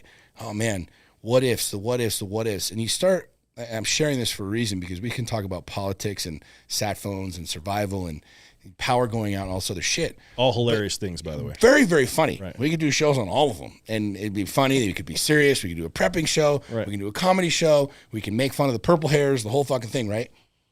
I mean, who knows? Maybe they're fucking aliens. Maybe they're like floating around in the spaceships. I don't know. Yeah.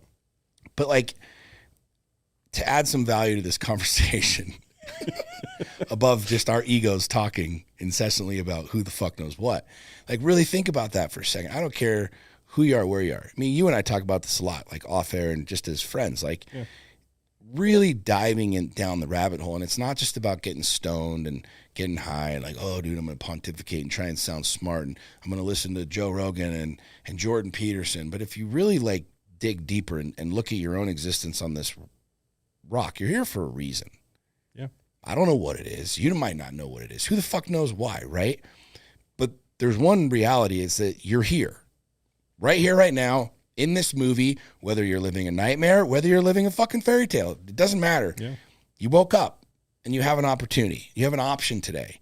And at some point in time, we're not going to have that option. Some point in time, it's going to be like, okay, you're done. You're off the team. You're dead. See ya. You know what I'm saying? Yeah. Now you get to move to the next level of the game.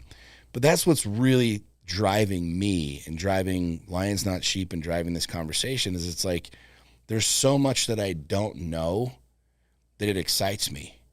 And I think that's the polarity that I see with people right now is if they don't know, they live in a place of fear and panic versus a place of excitement. Right. It's kind of like the war around religion and around God. And no. This is the book. This is the only book. This is the only thing. And it's like, that's such a limiting reality. Well, it's based in fear as well. And that's where most people are. When they go into fear, it's like they shut everything down. They ask no more questions where, my challenge to people is to explore, to truly explore, to ask better questions, to ask more questions. Why do I think this way? Why do I have this limiting belief around money? And you hear all these terms in the hippy-dippy guru space, like your limiting beliefs, and we're going to manifest this shit. You said something really important. Oh, you got to work. Do something. You got to fucking do something about it. You're not just going to sit in your house and manifest $1 million, but keep being a fat lard of shit that does nothing, right? You have to actually go do something. But that's what's cool is like, I chose to go all the way back to the beginning of like my existence and just start looking at things differently. Like, okay, my dad was this way. My mom was this way. This was this way, right? Like, case in point, there's a lot of people that have daddy issues. There's a lot of people that have family issues. There's a lot of people that have trauma, right? These are all keywords and punch words and buzzwords and whatever you want to call it. But I'll give you an example, right? My dad, he was raised by an alcoholic father. I never met my grandpa. According to my dad, he used to beat the shit out of my dad and my grandma, right? He was just this drunk New York Irishman, whatever. So my dad was an alcoholic growing up. And I share this for a very specific reason because a lot of people think, well, what does this have to do with money? What does this have to do with anything? This has everything to do with it. This has everything to do. Like, you want to talk about wealth? I'll bring you all the way back to the beginning and talk to you about why you don't have wealth, why you don't have money, why you don't have the fucking personal freedom that you want. I looked at my dad for an example because I grew up in an alcoholic home. I was like, he should know better. He was a bad dad, right? He was abusive. He was this. He was drunk. My dad took off when I was a teenager. His dad took off, right? And I spent a lot of years like really mad at my dad. And this is that mindset reality that we're talking about. This is the programming. I was programmed that this guy was just a dick. He was always going to be a dick, and the programming in my mind was like, this is who this guy was. And I'd always have a chip on my shoulder, and I would always carry that, and chances are I'd probably be like that as a dad, right? And one day I started looking at it, thinking to myself, my dad didn't know any different. Yep. My dad, and this isn't like we're turning this from a prepper show into a fucking family show, right? You got the family counseling office downstairs. We can go bring the specialists up. But I started looking at it thinking like, well, shit, my dad didn't know any better. Now my ego mind now is going, well, yeah, you should have. You should have known. You should have known. How though? Exactly. Yeah. And this is what translates to anybody listening to this right now. Like, you don't know what you don't know. Most people look at that as a negative. They look at it as this like, I'm not as far along. I'm not here. I'm not as advanced. Sean seems to have these magic books that he reads or these magic fucking pills that he takes or something like that. No, not at all. Not true. It's this evolutionary process of knowledge and expansion. And I look at case in point, like with my dad, I've rewritten every story in my life around money. Yep. And I started realizing my dad didn't know any better. And I shifted everything from this anger and frustration to like, holy shit, he did the best that he knew how with the knowledge and the information that he had. And then I started looking at myself like, I don't have information about wealth. I don't have rich people around me. I don't have rich people helping me, rich people serving me. So instead of being mad about it and angry about it and bitter at it and blaming mom, blaming dad, I started going, okay, well, that's the case. Then what do I have to do to get more knowledge? And I just started exploring, asking more questions. It's the same thing with fitness. Both of my parents, overweight, neither of them's in shape. Genetics, right? You're big boned. No, you're not big boned. It doesn't matter if your mom and dad are fat. I'm fucking in the best shape I've ever been in, 43 years old, because I just stepped back and started asking different questions. Relationships are always the same. I could go on and on and on with this. And I'm sharing this for a reason because we talk a lot about fun shit and crazy shit that I think applies to a lot of people. But deeper than that, like, we're both on a quest for something bigger. Yep. And I think that's what we talk about programming is you can install new programming anytime you want. Yep. You can bring in any new piece of information into your database, into your mind, anytime you want. And it's a choice. You know, the difference between our minds, though, and a computer is I can hit a button on a computer and wipe everything out and it just deletes it. and it doesn't remember anything that was there, and I can install something new where our brains are different. Yep. Our brains are the ultimate supercomputer. You can't just delete a bad memory or a bad thing out of there. What it takes is an incredible amount of work to put a new operating system in here. Well, what it takes is, I think that, because I've had this conversation with myself a lot about what's the order that's most efficient in order to change yourself, not change, because change comes with all sorts of baggage, but like to transform yourself, the whole like into the butterfly from the fucking, caterpillar thing. And one of the things that I've noticed as I've looked at the lives of people that I really admire and am curious about is that they all have a sense of curiosity over a sense of judgment. So they will, instead of judging something to be A, B, or C, they will ask, well, why is it? And I started doing this thing where I started looking at my own behaviors in that way, where it's like I would find myself doing some really, bad shit that doesn't help me, or a bad habit that was fucking me over or whatever. And I'm like, why? What is the actual motivation, Bryce? And again, it's very important to come at it from a space without judgment. It's like, let's just look at your behaviors as math. Okay. You're doing something that does not serve you. If you don't have a ton of money, if you have bad health, if you have shit relationships, there is something there that is amiss. Okay, so instead of being like, well, this bitch this, or this fucking the market, go, well, why? Look at it with a critical eye out of curiosity's sake. That piece of curiosity, I think, it can heal a lot of ills, because it changes relationships, it changes the course of your success, it changes your body, like everything that you've just shared. If you were to really analyze it, comes from a place of curiosity. It's like, well, my dad should have known. Well, why should he have known? The why should he have known, or how? That's a curious question. Okay, it's like, well, why? Well, I guess he wouldn't have known. There was nothing in his purview that said, yo, this ain't the move. Right. So same with us. So if like anytime I get high, and I hate prefacing like fun shit that way because I don't want it to discredit what I'm saying, but there's that constant reminder of how life is just math. It's all math. Life, in every result is basically the equation, if this, then that. It's an algorithm. Everything about our lives is an algorithm. It's mathematical. And so, okay, so if that's the fucking case, what's the algorithm for making a bunch of money today? What's the algorithm of totally transforming the relationship I have with my spouse?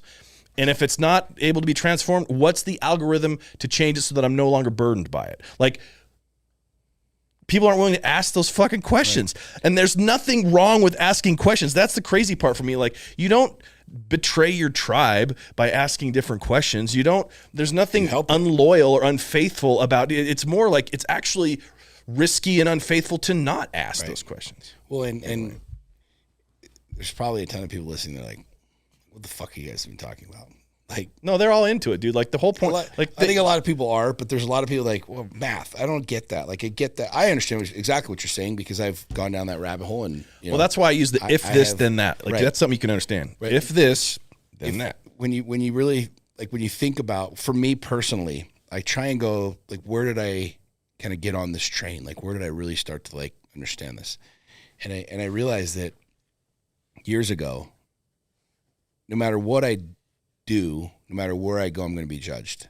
And I've shared this 1,000 times. I've shared this from stage. I wrote this in my book, the whole thing.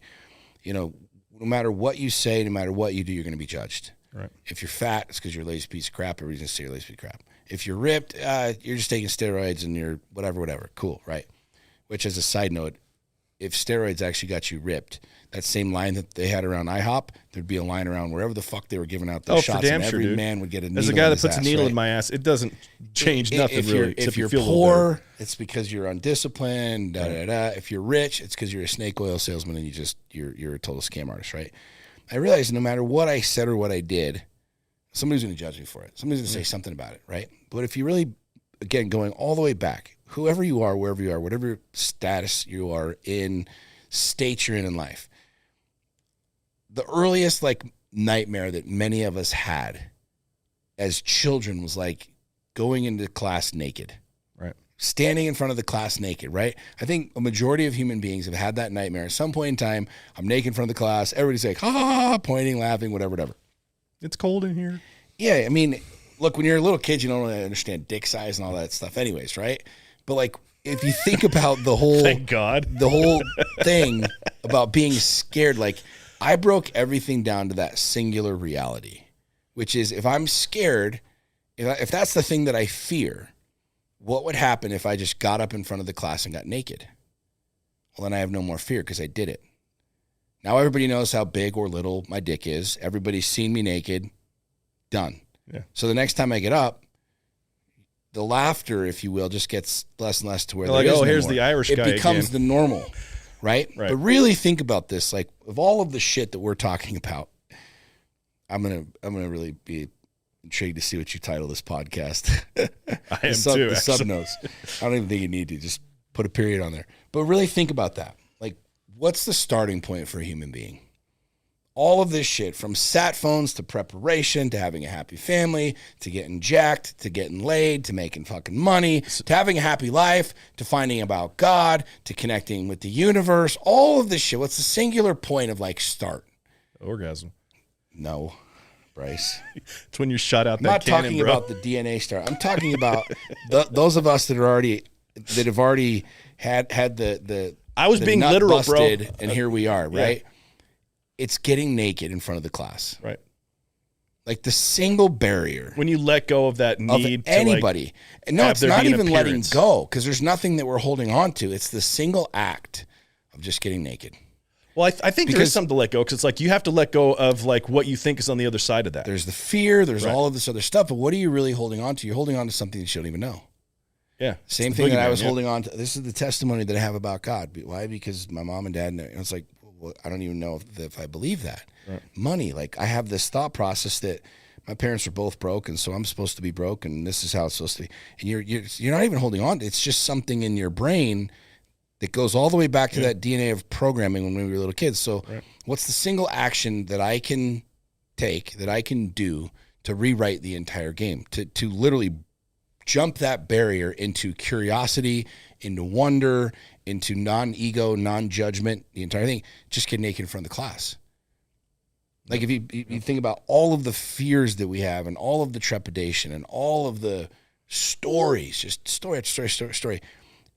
If you just came to the class and just got naked out of the gates, then what? Right. Now the world literally becomes your oyster. Now you become, as you say, curious, excited. You have no fear about walking into this room or this conversation or that conversation or questioning this or going, yo, am I prepared? Am I not prepared? I need more food. I don't have enough food. I have no idea how to make money. I have no idea how to do this. And instead of it being like, oh, ha, ha, ha, ha, ha, it's the same figurative reality. Right. You're an idiot. And then you're going to have people go, oh, shit. You're going to instantly align with the same people that are on that same journey. Yeah. And that's what's dope. Imagine like you have again, this is today's day and age with the ego. People look at this the wrong way, but imagine you have a classroom of just naked people. There's nothing to laugh at. We're all sitting in the same thing. We're all completely fucking naked and completely open to that reality. That's, to me, that's the mission that I'm on right now, is just getting more and more and more naked and being around people that just have like zero attachment to the ego, to the conversation. Yeah. And the truth is, take all of you're talking about results, take all the results and tie them into how did I get here? How did I go from being suicidal to where I am now? How did I go from being divorced and single to being married to my best friend? How did I go from being raised in a single parent home with not a lot of money, going through my own bankruptcy, my own whatever, to now having multiple multi-million-dollar companies? It's the fact that I just got really flex, comfortable. Yeah. Being naked in front of the class. Yeah. Well, and I love that, like, that's the metaphor. The reality of getting naked in front of the class is just like being truly open. Yeah. About you, your shit, where you want to go, where you've been, owning that. Like, and I remember, actually, you know, it Lionsden Live, Garrett's talk that he gave, Garrett J. White, it really hit me because, and you've had that same story we've talked about, like where you almost took your life, you were in the middle of that whole thing. Garrett's talk, he shared that, just a few short years ago, he said he was a prisoner of his own castle. He'd already achieved all this shit. He had this massive house and this incredible business, and from the outside, the appearance of all this shit. But he just felt like he was, God was trying to get his attention. Was his story, and he just wasn't willing to bend to the knee. Was Garrett's words, and that story in itself is his unwillingness, and I'm interpreting it obviously, to get naked in front of the class in a way. It's like there comes a point where it's like, and I found myself in that moment, and there were several moments throughout that where it's like, you know, full disclosure, I've always been, I don't want to say jealous for it's not a negative jealousy. I'll say this.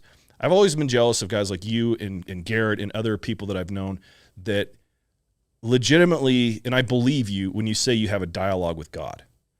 That where it's like, I just listen, man. Like I've heard you say it more times than I just sit there and listen, and when the fucking spirit moves or however you describe it, you're just like, I pull out my phone, I say the thing, I do whatever. And I'm like, I don't have that type of relationship with God. Like I don't know what that's like.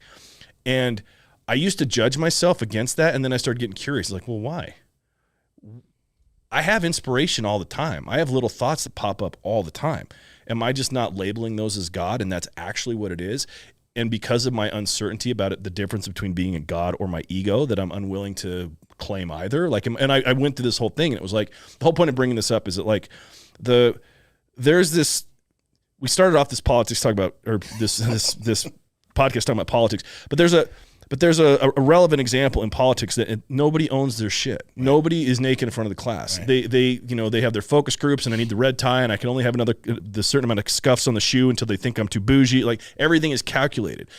But the flip side of that is just the fucking whipping your dick out, and you're just like, I'm fucking here I am, bro. Like you don't like it, suck it. Like I'm out.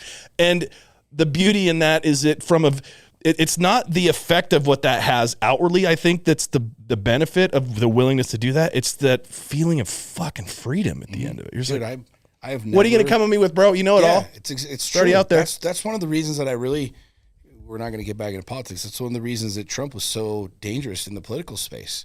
What are you going to say, that he loves tits?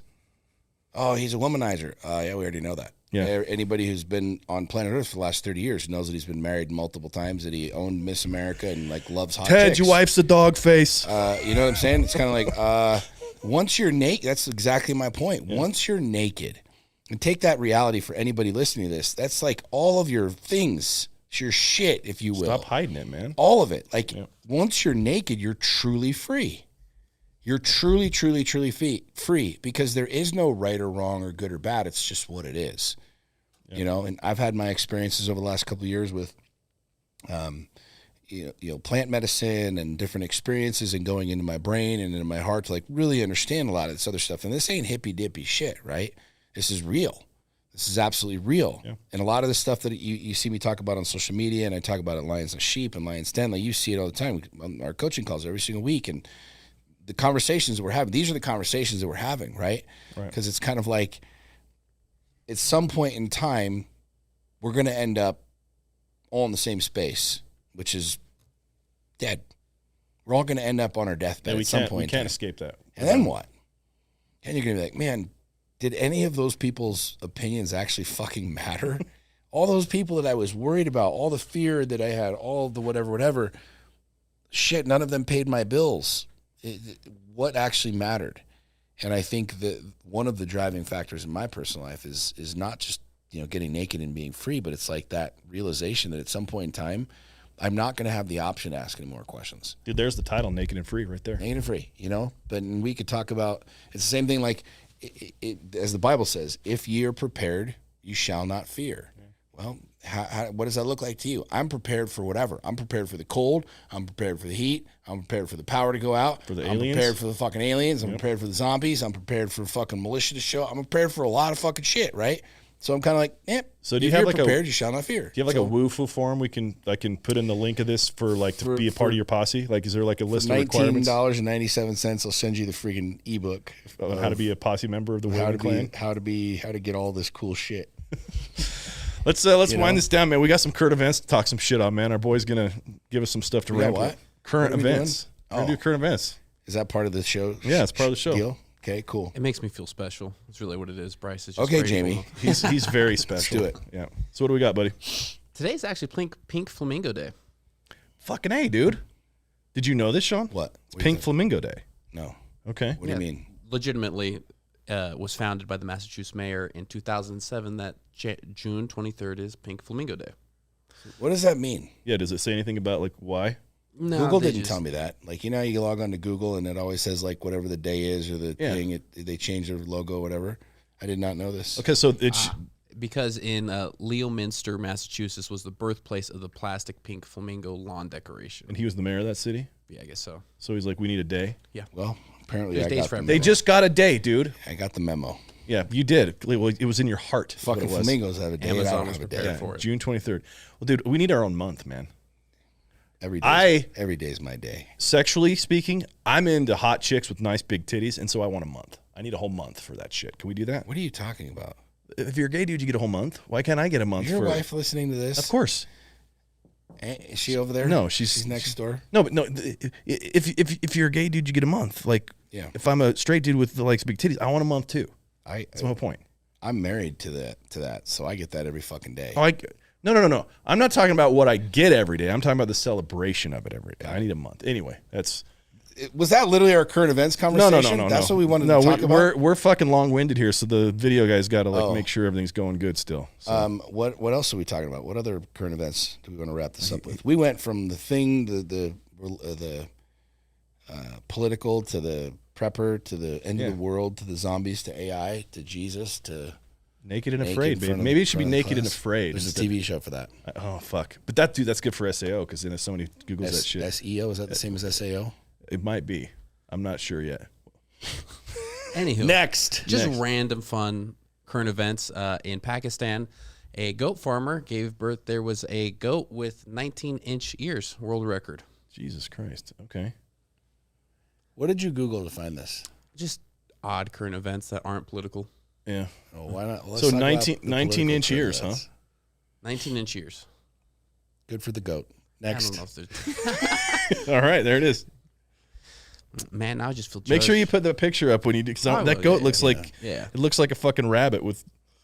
So keeping on theme of our last couple podcasts of just wild animals loose, there's a 9-foot boa constrictor that was found just wandering outside of New York. Just could 9 foot. 9-foot That's cool. boa That's constrictor. fucking weak sauce, dude. I How like big's yours snakes. now, man? She's getting big. She's Butters? getting big. Yeah, she's like 3 feet. I Okay. think maybe even 4 feet. Do you ever worry about your snake trying to measure you out to eat you? I know some snakes have done that. No. Dude, I had a conversation last night with a buddy of mine because Weston's coming on my show. Yeah. Because I want to hear his story about the FBI and all that shit, you know, and crazy. being that he's like a snake wrangler and shit. Yeah. And I was telling my buddy, I'm like, dude, this guy has like he herds snakes. He's got like I don't know how many. He a breeds lot. them. He doesn't herd them. He whatever. breeds them. I used the wrong word. Got it. He raises You said snakes. words matter. They do matter. So thank you. A Thank lot you of for the words correcting that I me. said in here do not matter and should be. No, but thank you for deleted. clarity. He does not herd them. It's not like he's out there. Hey, let's go snakes. But He does breed them. he does breed 'em. hundreds of them. And that how big is that one that he's used in the photo shoots for lions and It's sheep? like 150 pounds. Like, But how long is it? 19 feet. That's what I 18 thought. I'm feet. like, it's got to be 20 feet. He just got another one. It's like 20 something feet long. 200 pounds. That's another reason why I want to talk to It's that dude. fucking That's a ridiculous, fucking bro. weird guy. It'll be like, you know what I need more of in my life? All the snakes.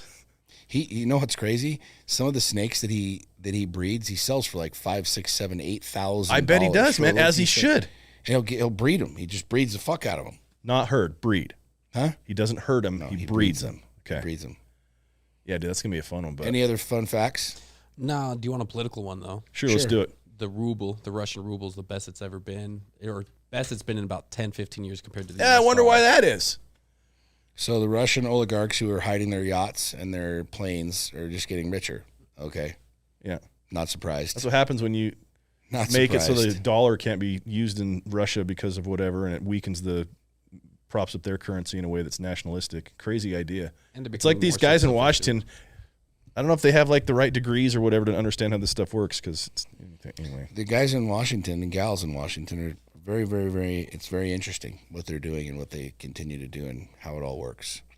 I used to think, and not to end this politically, but we're gonna fucking probably end it politically anyway. I used to get really bugged when I would see those memes. Would be like, "These people hate America." I'm like, "The fuck they do? They're just stupid. They just have their own agendas, whatever." And I'm starting to be like, I think they might hate America. I don't know that they hate America.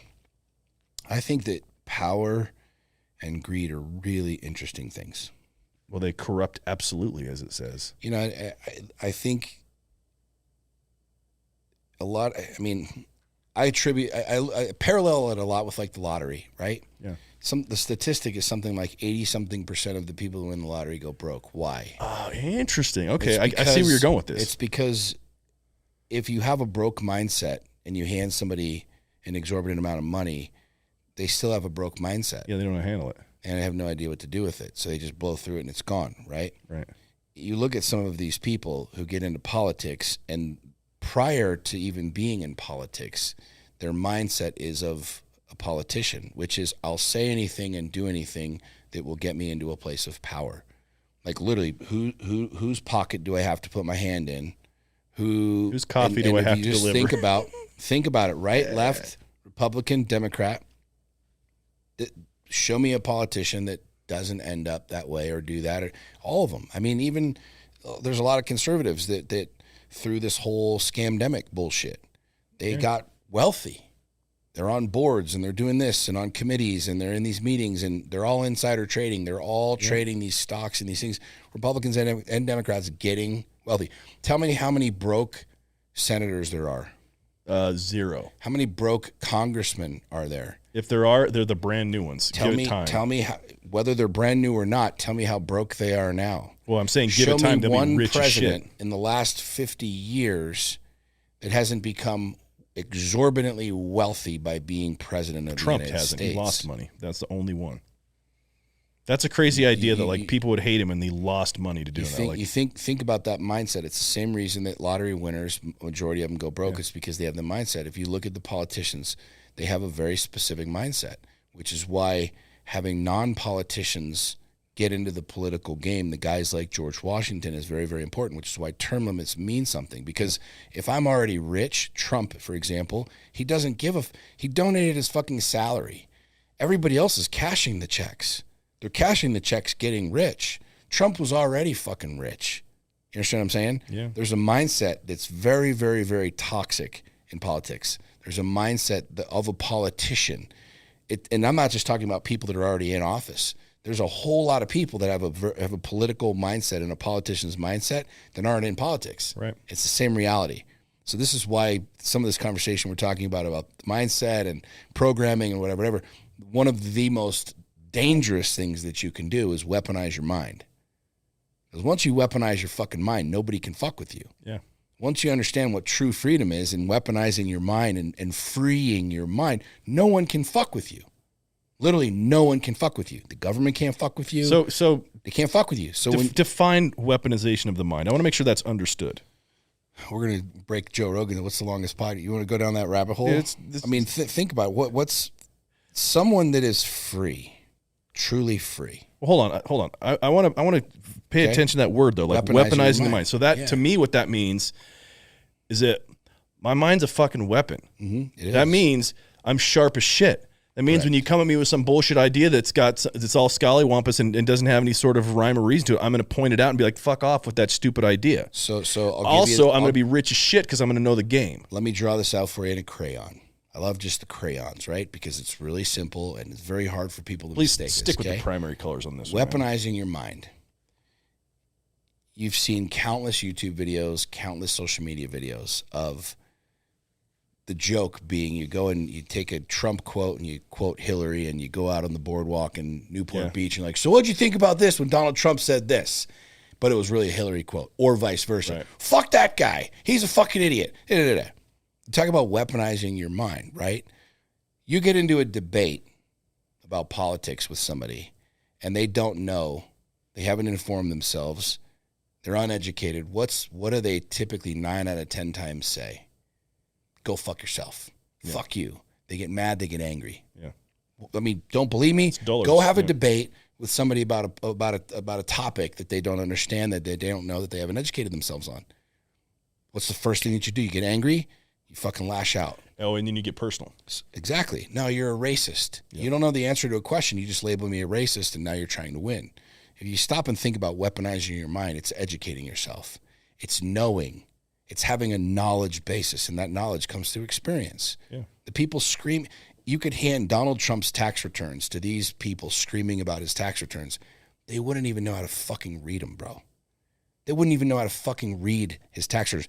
They go down to H&R Block and pay a guy $15 at Walmart to do their fucking taxes to get their $327 tax return. And you want to talk about understanding a multi-billionaire's fucking financial tax structure?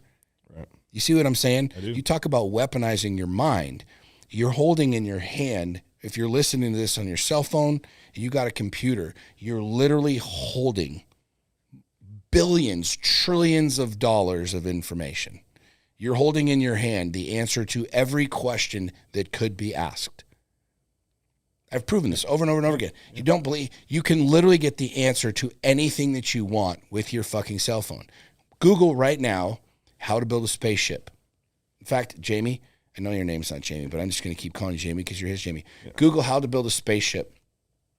And on the first page of Google, you will find probably a link from NASA to what? Blueprints to build a spaceship. You got blueprints, you got videos breaking stuff down. Bingo. How to build a fucking spaceship. Jesus fucking Christ, let's build a spaceship, bro. I'm telling you, it's right there. I'm not fucking around when I tell people this. Yeah. Everybody thinks that you got to be special. No, you got to step back from the fucking matrix and start asking yourself different questions. Well, that's exactly the thing is like about. You can be too smart. So when you talk about weaponizing yourself, weaponizing your mind, it's being free. The reality is like if you have money, then no one's going to fuck with you with the money, right? This is why I continue to tell people you should be on a mission to get filthy fucking rich. Yep. You should be on a mission to get filthy fucking rich. Why? Because when you have more money, you have more freedom. I know that people don't like to hear that. They love the socialistic idea. And the only people that get offended by this are the people that don't have money. Because you ask anybody with a lot of money and they will tell you they have freedoms and liberties that other people don't. Period. End of story. There will never be equality to this. There will never be an equal playing field. There will always be somebody with a lot fucking more money than you. There will be somebody with a lot less money than you. So you have a choice. Which team do I want to play on? The angry team without any money hating the rich, or the fucking rich who get to do whatever the fuck they want? I want to be on that team. So what I've chosen to do is weaponize my mind, educate myself on how do the wealthy do it? What do they eat? What do they read? How do they study? What is a commonality trait? What do they do over here? How do they sell? How do they market? How do they live? How do they breathe? And I've been on a mission to literally study what I would like wealthy to add people do. I'd like to add to that as well, that like the process of becoming wealthy changes you as well. Totally. Like, because it's not like you use the lottery winner example. It's not like you just go from being broke to having it all. Right. There's levels. That's why most lottery winners go broke. And every level, you will fucking repeat the same shit at a different intensity that you experienced on the lower level. So with the more you get your shit together, I keep saying this, when you get your shit together, you have to keep it together. So that means when you learn then, okay, so I know I'm going to deal with this level of imposter syndrome at this new level. Okay, I got to handle that. I know I got to deal with a new tax structure because I'm at a new level. I know I got to deal with new toys, as who is it that says, Jack Harlow says, new levels, new devils, New devils. Yeah. Dude, break this. I can literally take the same psychological reality, the same mentality to every single facet of life. Why do you think late night infomercials are based around two primary emotions? Most late night infomercials have to do with weight or your appearance. Most late night infomercials are about diet pills, the shake weight. Have you ever seen the infomercial for the shake weight during the day? No, because the people that are up late at night are typically out of shape and they're typically broke. Because it's vulgar. It's you can't true. watch it during the day. This is not the gospel according to Sean. Go fucking turn your TV on late at night and they will be trying to sell you money or fitness. Period. End of story. Because that's when people that are broke are up worrying about their fucking shit, or people that are fat binge eating in the middle of the fucking night because they hate the fact that their life sucks. And so what do? They play to that emotion, right? You stop and think about this for 2 seconds. I did 75 hard. I always had the dad. I was always in shape, but I always had a dad bod. I'd never had a six pack in my entire life. And my story that was programmed in my brain was that in order to have a six pack, you had to spend 6 hours in the gym every single day, and it was genetics. Both of my parents, neither of them was ripped. I'm never going to be ripped. For 41 years, I told that story, bro. For 41 years, that was my reality. That was my DNA. That was my programming. Yeah. Until my buddy came up with this program called 75 Hard. I did 75 hard, and I got shredded as fuck. You've seen the pictures. Yeah. No, I did it too. Here's the picture of me shredded as fuck. Now, it's a plug for me with my shirt off. Ladies, naked in front of the classroom right here. Ladies, this guy, I'm he's always married, fucking naked. By the way. I'm shredded as fuck. By the way, I'll send you a really good picture you can plug in there. The one that I'm really shredded. I've stayed in the best shape I've ever been in. Why? because it wasn't a fad diet. It wasn't a late night infomercial. It wasn't whatever. I changed my mindset. 75 hard is a mindset shift far more than a physical shift. You shift your mindset, you can get ripped and stay ripped. You shift your mindset, you can get wealthy and stay wealthy. You could take everything from me right now. Everything. In 12 months, I'll have it all back. For sure. 12 months, I'll have it all back. Take the Lambo, you take the cars, you take the businesses. In 12 months, I'll have every single thing back. Why? Because it ain't about the fucking money. It ain't about the car. It's my mindset. Yep. 100%. I shifted my mindset. I got naked in front of the class, and I continue to get naked in front of the class. I get really comfortable in that space where most people won't even go there. So don't question why I have the results that I have. It's this exact conversation. It's not luck. It's not late night infomercial. I'm not looking for the quick fad diet. I did one thing for 75 days, and it rewrote my brain. Yeah. And then all of a sudden I was like, well, shit, this is the new norm. This is the new norm. The new norm is I drive a Lamborghini every single day. You're a presumptuous asshole. Da, da, da. Am I? Or are you just mad that you don't drive a Lamborghini all the time? Really? All the fucking time. And the idea somebody would like need to tell you that is hilarious to me. I'll tell you. They'll tell you why. It's the same thing we've been talking about this entire fucking show, right? It's the same people that like they it's way, way, way easier to just shit on somebody than it is to change your mindset. Right. And so whether it's your relationship, everything. I went from being married, divorced 12 years ago, to being in some relationship and whatever. And like there was no way I'm 43 years old. I'm making a good living. I'm doing my thing. Like I'm just going to be hanging out with hot chicks all the time and, whatever. I'm never going to get remarried. And I rewrote that story in my brain. And it's taken a ton of work. But I rewrote that story, and this is the new norm. Yep. So when you think about it, like this is the reason that fad diets don't work. This is the reason that diets don't work. This is the reason that winning the lottery will never make you fucking wealthy. You'll taste money for 15 minutes. You go straight back to being broke until you change your mindset. You have the same relationship cycle over and over and over and over until you change your fucking mindset. Yeah. Until you just decide, I'm going to get naked in front of the class and rewrite the story. I don't know how we got off on this topic. We were talking about we talked about whatever, the ruble, whatever. And then it came the pink fucking flamingos ended up with the mindset. But it's the same reality with politics. It's the same reality around everything. You change your freaking mindset. You go into your mind. Oh, weaponizing your mind. Yeah. You weaponize your mind, and you're fucking dangerous, man. You're fucking dangerous. And there's a reason that. So get curious, people. A lot of people want to shut down, the powerful conversations and the people and the whole thing. Like it's way, way, way more profitable to have our culture and our society be broke, miserable, fat, than it is to have a bunch of fucking badasses running around. Badasses aren't controllable. It's 535 people in D.C. against 338 million, right? Yeah. The vast majority of these people are not thinking this way. What would happen if 1, 2, 10, 20, 30, 50 million people, and I've said this to you 1,000 times, what I want to be able to do is have 30, 40, 50, 60 of my friends be filthy fucking rich. And we all get together one day, we're smoking cigars and be like, all right, whose turn is it? All right, Bryce, you're up. You're running for president. And we all just write you a $50 million check. Now all of a sudden you got $600 million because the average president, the last 3 presidents have all spent between $500 to $550 million on their campaigns. Imagine being able to have that kind of reality. Why not? Why can't you do that? Fucking do it. You want to change the game? That's how you fucking change the game. All starts with resources and resourcefulness. Amen. Well, dude, I think that's a good place. This has been fun. You're a valuable man with valuable time, so I appreciate you coming by and chopping it up, man. Great shoe collection, too. You do have a good shoe collection. I mean, I figured I'd have to wear something a little bit bougier today because you were going to show up with some shit. Yeah, dude, I got my... That was pretty basic today, though, dude. I mean, the fucking white and red. These are the fire red 5s. Yeah. These aren't basic, dude. What are you talking about? I could wear these in the temple if I worked there. You in the temple. Fucking this place would spontaneously combust. Hope so. How'd the temple burn down? Bryce tried to go in it. He went in. And I've always thought that they need to make fucking like garments out of like Nike Pro, like dry fit shit or something. Just like they do. They do now? Different materials. I haven't worn garments in fucking 15 years. So they have multiple different materials. Yeah, but they're all shit, dude. Like the poly and the cotton thing. Like just go to Lulu and get whatever that material is, and then church, make your thing and do your thing. Anyway, all right. Well, we'll save that one for a different one. The church, be like, these are my garments. No. Open invite Whalen to come back anytime you want, man. It's been a good time. God bless you. Everybody knows where to find him. He's Sean fucking Whalen. Just go to SeanWHalen.com.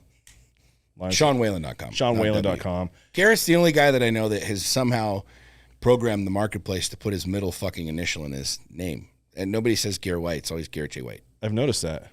I saw that like at Lions in Live, the thing said Garrett White, and I'm like, ooh, was that a mistake? Apparently he got. I heard from my assistant that somehow I don't know how it all happened because I didn't pay attention to some of those details. But he was like, "Can we get Jay in there?" But the image had already been done, and he was just Garrett White in my event. Fucking love that guy. All right, man. Good dude. Anyway, thanks a ton, man. You guys stand up. You go follow Praise him. the Lord. God bless you. Yeah, you'll know what to do at the end card. Bye. Hey, thank you so much for watching this video. I hope you enjoyed it. If you did, I would ask that you like, subscribe, share it. You want more videos? Check out over here. We got them for you. See you on the next